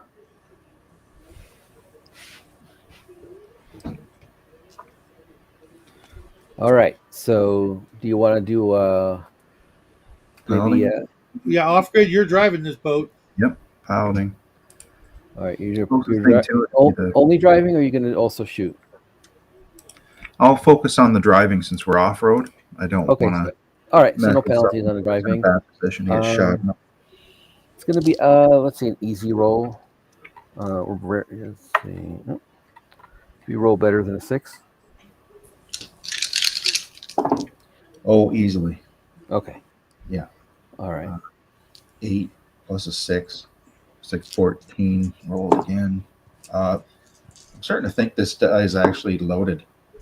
It rolls 6 so many times. My God. It's crazy. Yeah, but anyhow, we'll just say I passed. All right. You are literally up to him. You've caught up to him. You're matching his speed. You are minimizing as much bumps as you can on the road or on the off-road. And you are a lot closer. Maybe even Omen could reach in and grab him. Still going to use the grapple. All right.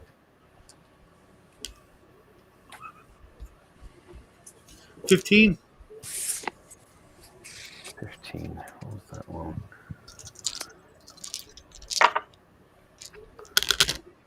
You make it.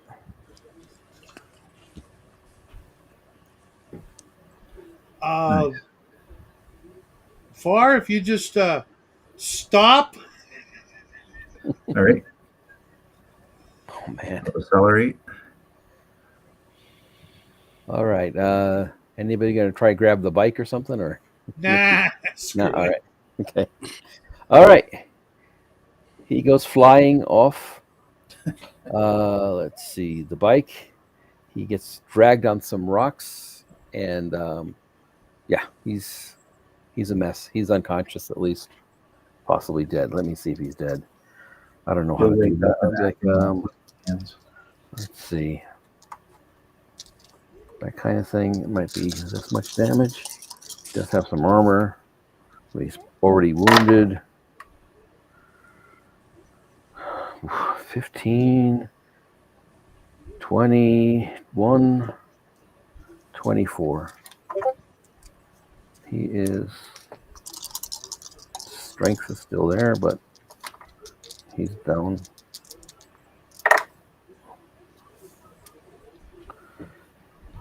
All right. He is 21.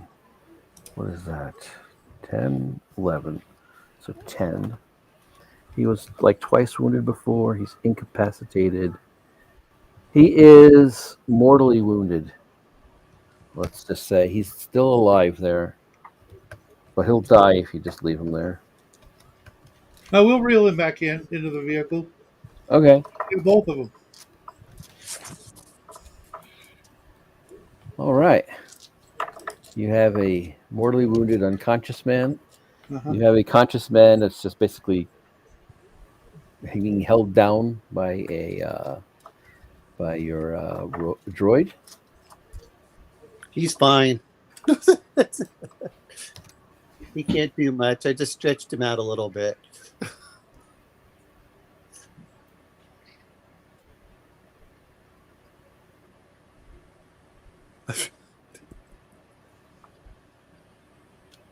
That's right. All right. So are we going to bandage up the one it's pretty rough? It's an AED, is what he's saying for the force lightning.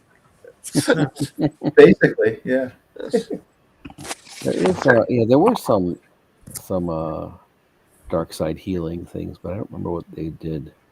A lot of the stuff was kind of like It always seems like Pet Cemetery type stuff. It's like or life drains and things.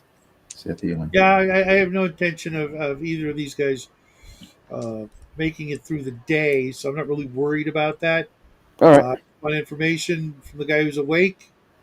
Um, who sent you? Who you working for? Nobody. Hit him with the stun baton. Well, Light him up. do you have like You know, you can get your That's like intimidation up there intimidation? and torture. So you can be a specialist torturer with intimidation. I was just reading that in the rule book. Oh, So we could take that angle. it's intimidation. But would it be a knowledge thing, or would it be like is it knowledge of where to hit him with the stun baton? I guess. Or is it Intimidation, I personality? believe, is knowledge. Let's do let's see. Let's see. Let me see his strength. What's the damage on the stun baton? How does that work? I honestly didn't write that down. I can find it. I don't think it's that important, really. It's just more of the. I mean, he'll keep hitting him with it until he either stunned or not. Yeah, I'm trying to like, give it like It's a kind of like strength. the taser, you know. Yeah, Yeah, I'm trying to see his He's strength. either gonna talk or he's gonna keep getting zapped. All right, I'm gonna roll equal dice. Then his strength is 3, the stun is 3, and whoever wins, 5, 6, 7.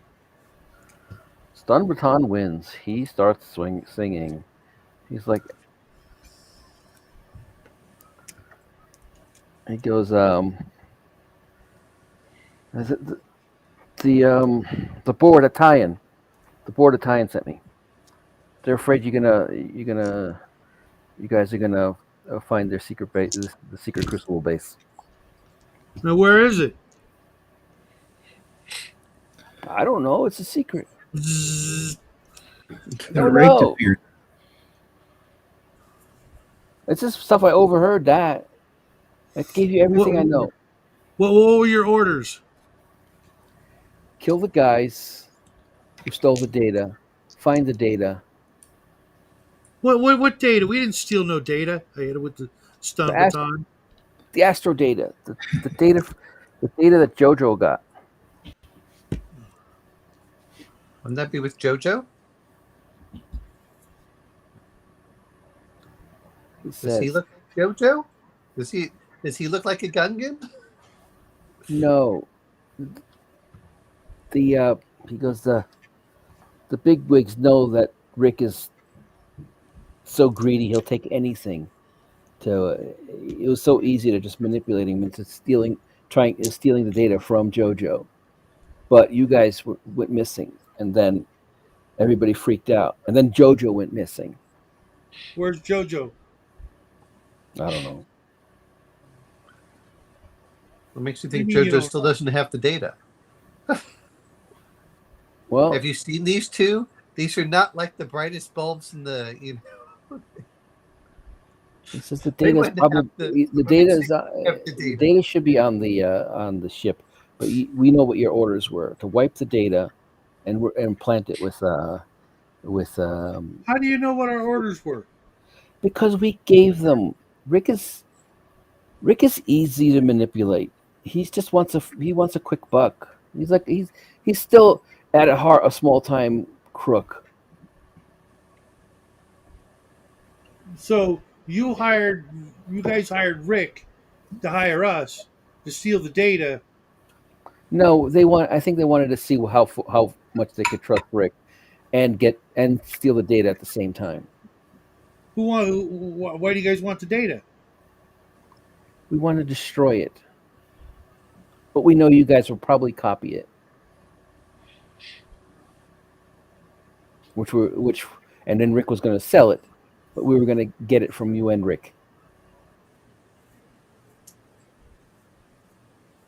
Just to say we haven't sold it already. Exactly. I'm not the only people on this.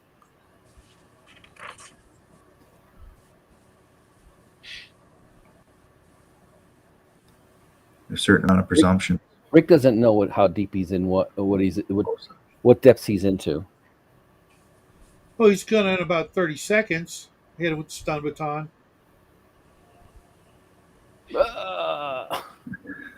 He spits blood. He's just like, he looks at his dead, almost dead companion, shakes his head. I told you all I know. Rick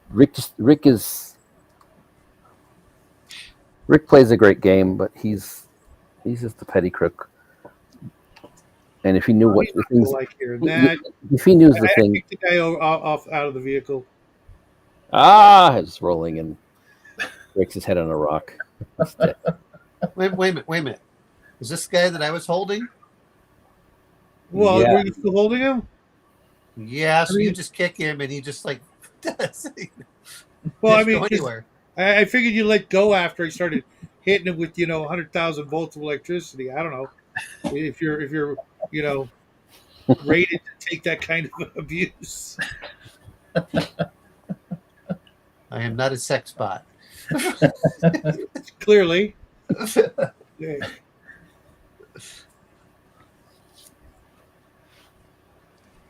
So he All just right. kicks it. We're like, oh, okay. The guy's like, he goes, "You have crossed the crath." That was like the crucible. All right. You know what?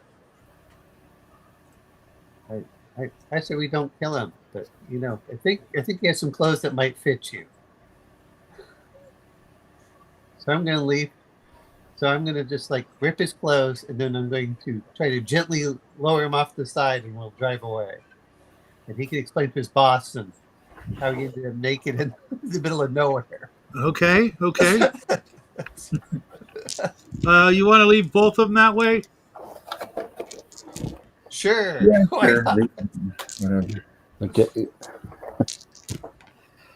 All That's right. even better because now they have to go explain to their boss, and Yeah.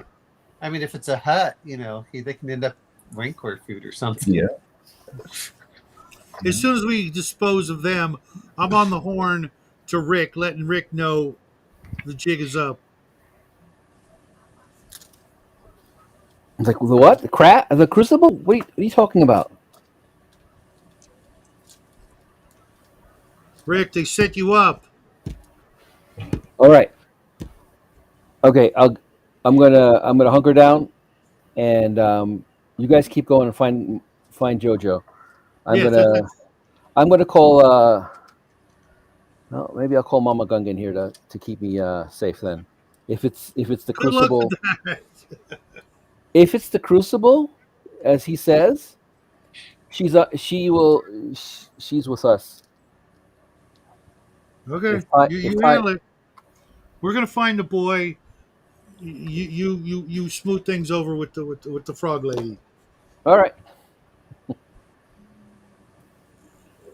Rick gets off the phone. As he's hanging up, you hear him barking orders to his security staff. All right. So what are you guys doing? We're going to talk to the smugglers. All right.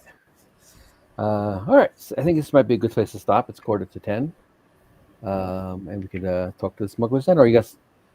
All right. It's up to you. You want to finish off the hour? Stop at the top of the hour. All right. Let's see. Okay. Let's see. We could go to First guy on our list. First guy on the list was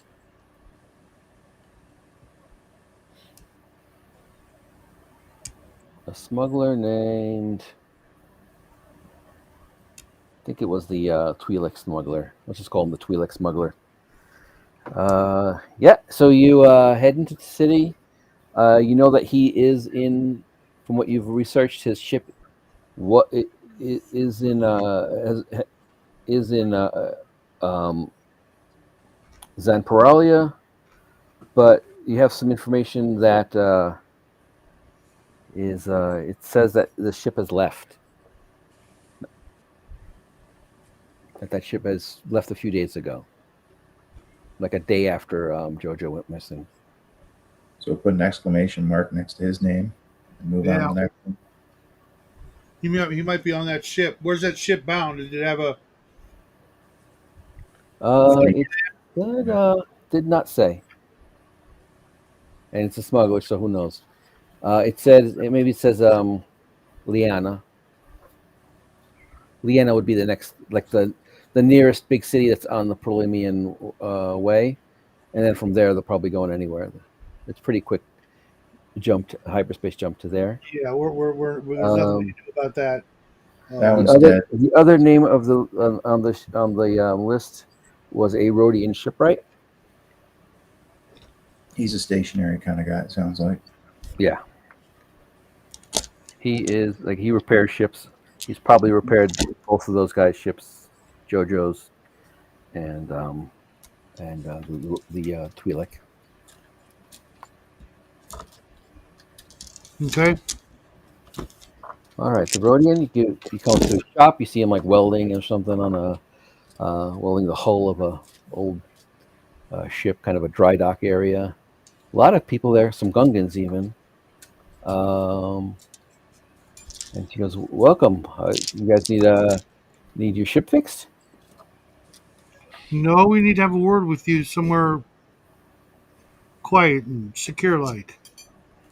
Well, you can say to me here. You can say in front of them. See a bunch of like guys with like monkey wrenches and stuff, like trying to look tough. We're looking for Mama Gungan's boy. Mama Gungan sent us. Jojo. Yeah. Jojo wanted. Jojo is a very private guy. I don't like talking about him. Yeah. Well, you want to write it down? I'm illiterate. Nah, he goes, "Look, I'm in a tough spot.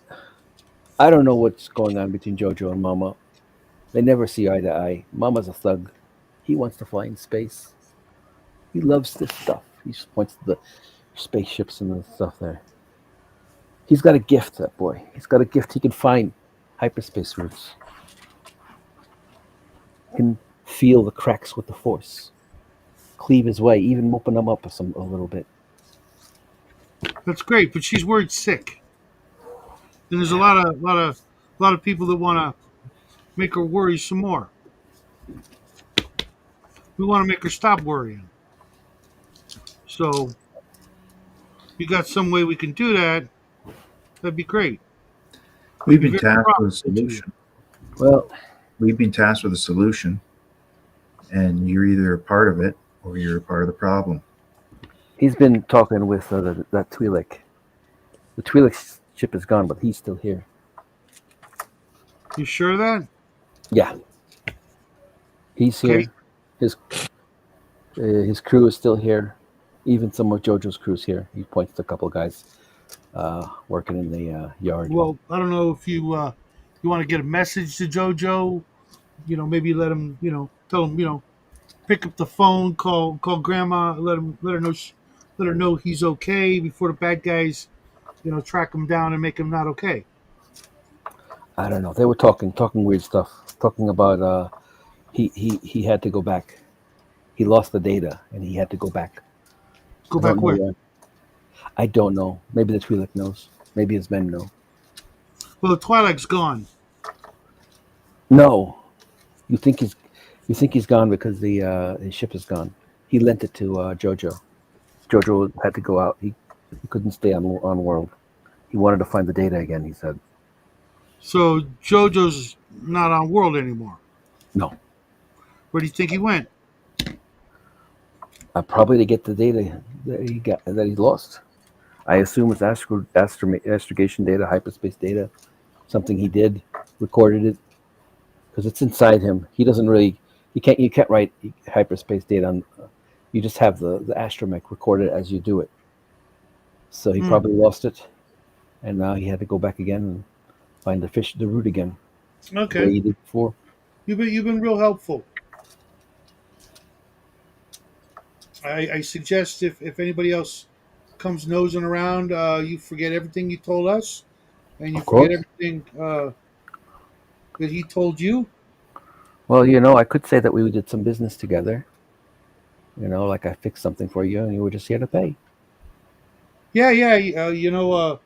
I got this. I got this grapple gun here, and I really like it. But you think you could, give her a once over, make sure it's, Okay. Yeah, I'll take a look. Maybe for 500 credits.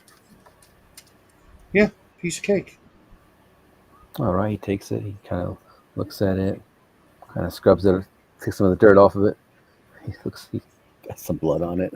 He's like, "You can keep your $500." And gives it to you back. Thanks. You have yourself a great day, gentlemen, laddie. It's a real good thing that we got our own copy of that data. That's good. Mm-hmm. Is We need to follow JoJo, and hopefully we can use the data that he collected to find out where the hell he went. the longer we follow him, if there's a way to follow him, then basically we can map out and add those routes that we're following, which are probably new hyperspace routes that he's feeling out, Mm-hmm. to the record that we have and have the most complete record. Yep. All right. So you figured out he's going. So you're thinking he's gone to Ossus? Yeah, where we wanted to go in the first place. I'm not railroading you guys, am I? No, it doesn't matter. Doesn't matter. We're playing. Oh, If this was like a big group, and for you, I'm gonna call it so we can discuss for a few minutes. If this was a bigger group and a bigger thing, and we weren't demonstrating the game for people out there in TV land and learning it, I've never played this game before. I've owned the books for decades, and it's the first opportunity, so I don't mind if mhm. it's a little railroady or even if it's completely railroady because it's I don't mind a little railroading until, I mean, to be fair, it's, we knew that this would be somewhat of a limited thing, mhm. Yeah, so railroads are fine if it's that way. It's usually whenever you yeah, say, okay, now I want to get into other stuff, you yeah. know, I, Mm-hmm. I, and you I'm say, okay, making Story based. I'm making things as I go along. Like you guys, honestly, I thought you guys were going to go to Ossus the moment you got the data, but then you went to Renvar, which was kind of fun. I got to make some stuff for Yeah, there. so if we don't know what you're doing behind the scenes, we can't say one way or the other, can we? Yeah, And that's the way it should be. It's when you pull out the module and you're reading out of it. yeah. Then we kind of figure it out. I don't know about well, you guys, it's, but I had fun. All So right, did I. cool. Yeah, I was hoping to get something like I was like, should I do a chase? I literally was just that's when you guys were talking, and I was like quiet for a while. I'm like, should I make it a chase or should I just make it an Oh yeah, amulet? chases are great. And Chases Yeah, are one of the okay, most, cinematic and there's the heart exciting of it. things that isn't technically combat.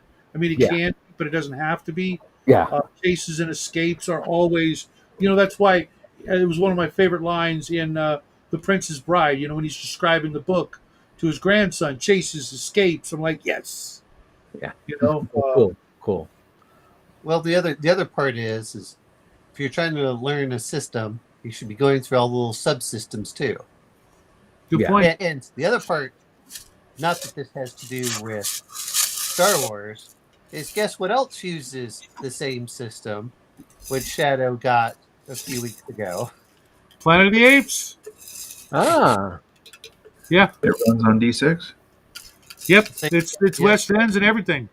Oh, cool. it's I a didn't know that. yeah, Yeah. yeah. I'm not going to do anything with it because I want to before we go. I want first. Omen, are you available tomorrow for Sunday's game?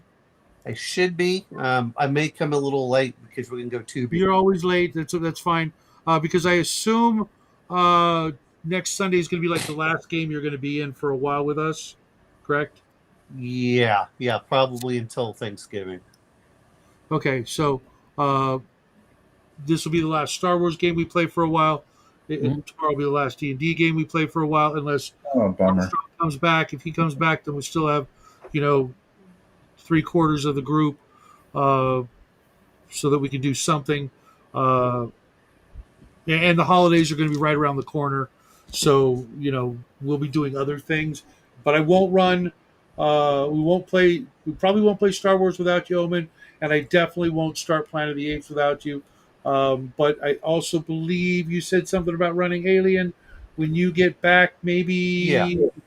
Unless we're still, unless you want to let George continue this, which I hope, we can do for a few more sessions, because this is it's a lot of actually a lot of fun, and then we can take a break and let George work on some stuff, and then, you come back and Like I said, is the Alien one will take anywhere from 3 to 6 sessions okay, is the estimation. But I mean, what I'll do is I'll probably start getting up because I have the whole week of Thanksgiving off. So, yeah, but you were going to be gone for like mega weeks, right? well, yeah. But what I'm saying is I'm going to come home, and so I'll be actually like at home during the week of Thanksgiving. I have it Okay. off, but I'll be at home. But yeah, I'm going to go see my mother um, in November. You taking the boy And with you? of course.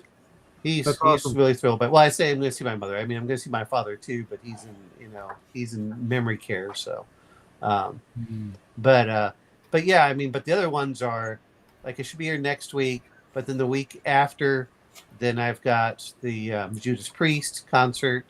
Then the week after that, I go So see my friend in jealous. Houston, and then the week after that, then we'll go to then we'll go to see then we'll drive out to see my friend over in Houston again, and then head over to see my parents in Florida. So So you'll still be here next weekend? yeah, Okay. Okay. yeah. So I'm we'll just see saying one. that, We'll do and one more if there's Star a Wars D and then. D game, I can show up for that Nice. one on the 26th. Okay. But the 25th, like I said, that's a concert, so I won't show up for. No sweat. Cool. And I'm not even a concert person. It's just my friends. It's like, hey, you want to go? I'm like, I yeah, and I'll used bring to my be a son with big me. And concert guy. I went to scores and scores of concerts back in the day, but I stopped. The last concert I saw was Blue Oyster Cult, 2 blocks away from my house. Literally, yeah, I could watch them from my balcony. But we got tickets. We were just talking about it. $10 for tickets. Mind you, this is, many years ago, like 10 years ago or more. And it was an amphitheater, yeah, what do they call it? Festival seating, which means you yep. sit on the damn grass. And that's all there was, is sit on the grass or bring a chair. But it was great. And before that, the last concert I went to was Rush Roll the Bones. So that was like a big gap of no concerts, and I have no desire to pay hundreds of dollars to see a band, unless So it's so Judas Priest was $30. that's decent. And so I mean that was for Poison and I'm sorry, that was for Alice Cooper and Judas Priest. That's $30. We went to go see. There was the That's Megadeth, but they had like four. They had 4 or 5 different performers right. before Megadeth came out, and that one And you was saw like $100. Dio, What's that? and you also saw excuse me, Ozzy. No. I saw Megadeth like the first concert that happened after like during COVID. That was the Um, first one that happened with Dave Mustaine, but he had like 4 other bands with him, and then after that we my friend's wife keeps on dropping out of going to see concerts. He's like, "Hey, you want to go?" I'm like, "Sure." So I went to go see Eric Clapton. Was Eric I could have Clapton? swore you went and saw Ozzy right before he passed. No. Well, yeah, I saw that on the. My friend bought the video, so you could watch Oh, it. So we were watching it. Probably there was probably a delay of 3 or 4 hours, but hmm. we watched. Like I thought it was only gonna be like 2 or 3 hours. I'm like, hey, he's like, hey, you want to come over and we'll watch? I said, sure. That was like 8 hours of different people playing. I was like, Wow. damn. I mean, it was like each performer would do like one of their own songs, and then they would do one of Black Sabbath. And there were like every half hour there was a new act, you know, and Gotcha. and so they just went through it. I was like, damn, and I so I was talking like old Geek was over in Manchester. Like, why don't you guys go over there? They're like, do you know how much it was? They were all sold out. Damn. But yeah, I didn't think it was that long. It was like 8 hours long. And then when they had Ozzy, and what did he do? He passed away like within like 2 weeks after that. Yeah. I think the Old Geek's actually going to be at ClareCon this year. He was last year. Yeah, it was. I don't know about this year. I know that there, I was probably about 5 feet away from them when they're doing the onion eating contest. oh, geez. And you could actually sense it, like not enough to tear up, but you could Yeah. feel it on your eyes just from the big onions and that many that were being eaten that fast. Oh man, you know what though? When I was in Iraq, the guys would eat onions like apples. I can't do it. Raw onions, like, oh my goodness, they do my inside. You know what though? I think it depends on the type of onion, because I've heard like Vidalia onions are really sweet. I could probably do it, but I don't know that I could eat a whole onion, or let alone the second onion that the lad I hear macked into. But I'm absolutely going to do whatever I can to be there.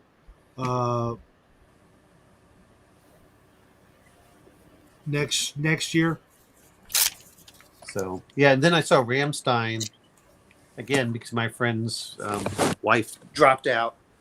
So it's just I want to stay up here for a while. Because, put you up the house. I'm getting jealous, man. because my friend that was Eric Clapton, we went to it. One of the things my father says, hey, I'll pay you for this. I'm like, Dad, you give me money. The least I can do is buy you a damn shirt. And so yeah, it was, but yeah, I mean, there's a lot of things that are going on for that. There's something else my friend offered me. He's like, yeah, my wife won't be here. It was like he said that he might come up later this week if the George, government. You're probably closer to ClareCon than I am. ClareCon, I'm in Denver area. ClareCon, where is that? Toronto? What was the last time? Halton Hills area.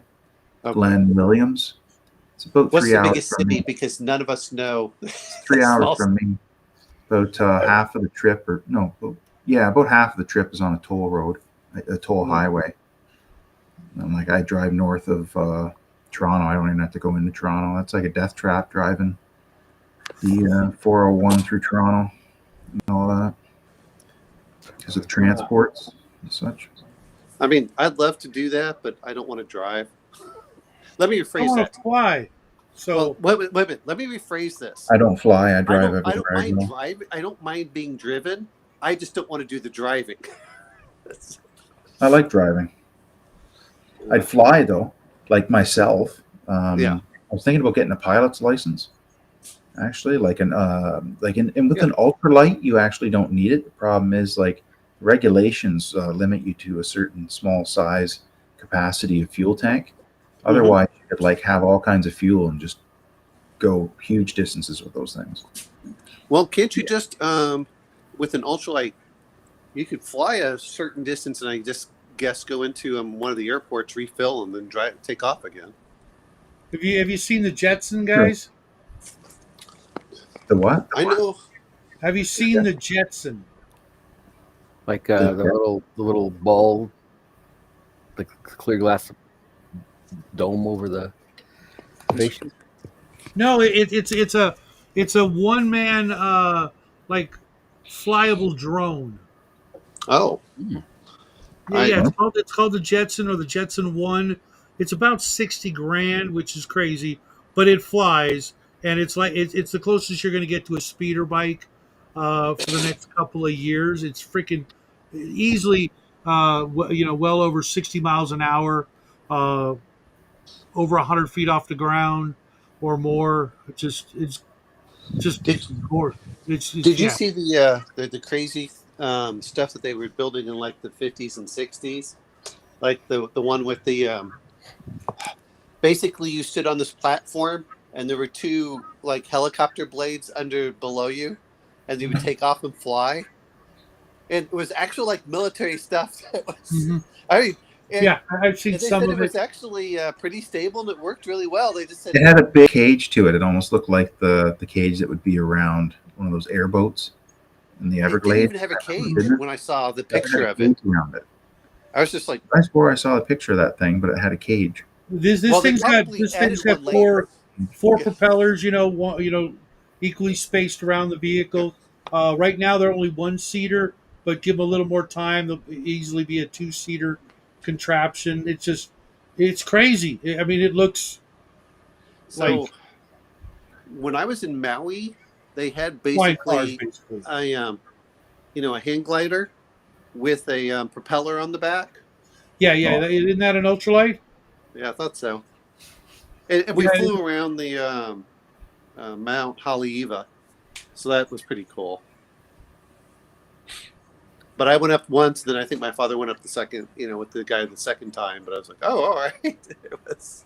Yeah, we had this place here in California I used to go to called Escape Country, and it was those and hang gliders and zip lines. This is basically this big cliff, oh, and where does Omen go? go out there and do all that stuff. Up, Omen, lost Omen. he'll be back, or he had a call Back, from. back in the 60s and 70s, they used to have all those like mad theme parks in the States where people get injured crazy. Oh yeah, Oh, you yeah. ever heard of Lion Country Or something in Safari? New Jersey. In Dial. Jersey. Oh, so go ahead. Yeah, that's the You ever one. heard of Lion Country Safari? Oh yeah, I've heard of that. People got mauled. Now it's Irvine Meadows. You would drive your car, and there were lions and tigers and bears and giraffes and zebras just wandering around. And in my dad's old Chevy Impala, a freaking lion put his ass right on the hood of our freaking car in California. And nobody thought that was a dumb idea. Oh, in Jersey, we had this thing called Action Park, or people like to call it Traction Park, like you'd be in That's- traction. Yeah, that's the one. That's the one. I remember I was like a little too young, but my brother and my cousins used to go. And I remember my cousin Peter, he comes home, and his legs are just full of like road rash, like just scraped up like fucking crazy. And they had this thing called the Alpine Slide. It was just basically like a board with wheels on it and like a concrete slide that you would go down the hill with. He's like, I shouldn't have wore shorts. Wow. Yeah, Oh, man. dangerous, like really dangerous. Like they didn't control the experience at all. In a lot of cases, it was just like, well, here you go, jump over this or hold on to this, and all of a sudden you get catapulted somewhere, or do this. They had a loop-de-loop water slide apparently, but like it wasn't really balanced enough that a lot of people would fall straight. You cannot be serious. There's no way. Brutal. You should look it up on YouTube, man. I mean, unless it's fully enclosed, right? Because you're gonna get to a certain point and just fall back down. I think it was fully enclosed. Okay. Okay. I had that part I read in an article. They used to have this magazine called Weird New Jersey, like Invest magazine. I don't know if they still have it. They probably have a website for now. Yeah, that was one place. They had like a Tarzan slide into like this lake, and the lake was full of like water snakes and things. And just brutally mismanaged. yeah, it's just run by like teenagers from like High Point, New Jersey, or wherever the hell the place was. Yeah, those guys that hang out with Kevin Smith and all them, they know about it firsthand. I remember hearing about that in their pod. Yeah, they talked about the place because they were like totally into that place. Yeah, they said when they come back from school, like in the fall, they would notice that like a lot of their friends and people around would be like have injuries and stuff to themselves from going there during the summer before like go back to school. To be Yeah. people that were like their compatriots cut up, scraped up, broken limbs, and all that. Yeah, it's funny. Jersey is a weird place. It's like, it's like a lot of suburbs. They kind of connect to each other from like Philly to New York. They connect to each other. Bedroom communities. Yeah, They're and then of course over here would be where Kevin Smith's shore Red Jersey Point. Shore rats were, and then over here is what we call was like it's kind of the edges of the Appalachians. So it's a bunch of hillbillies. Yeah, Hey, George, the Pine Barrens. are you wearing a Gravity Falls T-shirt? My wife. It's just I'm not sure what it is. My wife got it for me. It might be a Gravity Falls one, but Yeah, I'm pretty it's just sure. Oh it's just no, no, it's not. I saw that I was looking at a Gravity Falls book today at Walmart, and it had a very similar logo, but it was the eye and a bow tie ah. instead of a cow, and I'm like, because I couldn't see the cow part. I still have to finish watching that show. It's really good. I like yeah. I have I was really bummed when it was over. I didn't think I would be. I'm like, oh man, they could have done more, but they didn't, and yeah. it's got a nice, beginning, middle, and end, and uh, Yeah, it's yeah, slowly like, uncovering all the weird stuff. Like you're like, oh, they're in like a regular town, and then next thing you know, it's just getting weirder and weirder. yeah, it gets really weird, but then it kind of ties everything up in a neat little bow, Yeah, uh, and I'm glad I shared it with, or Jackie shared it with me, because that was literally like the last thing we watched together, and that was like a year ago, man. the what was the one thing? Oh, they when like my kids were watching it, and they bring me over and show me this episode, and it's like their D&D episode where their other uncle comes and they're showing him they teach the boy how to play D&D, and the girl's like, it's all this math. It's like homework, the game. Yep, yep. So good game. I'm gonna call it here. I got church in the morning, and I got to do a couple of things before I hit the hay. Thanks again, George. This was a lot of fun. Thank you. Thank you for letting me do Everybody this. else, uh, off grid and Omen. I hope you guys had fun because I certainly did. Um, I definitely did. Thank you. I'm looking forward to next week and obviously tomorrow's game and Friday's game and any other game I get to hang out with you guys. But I'm gonna go do some stuff. All right. Well, have a good Right, night. all. I will see you guys tomorrow. Have a great weekend. Everybody else who comes back later, thank you so much for watching this, even though it's no longer live.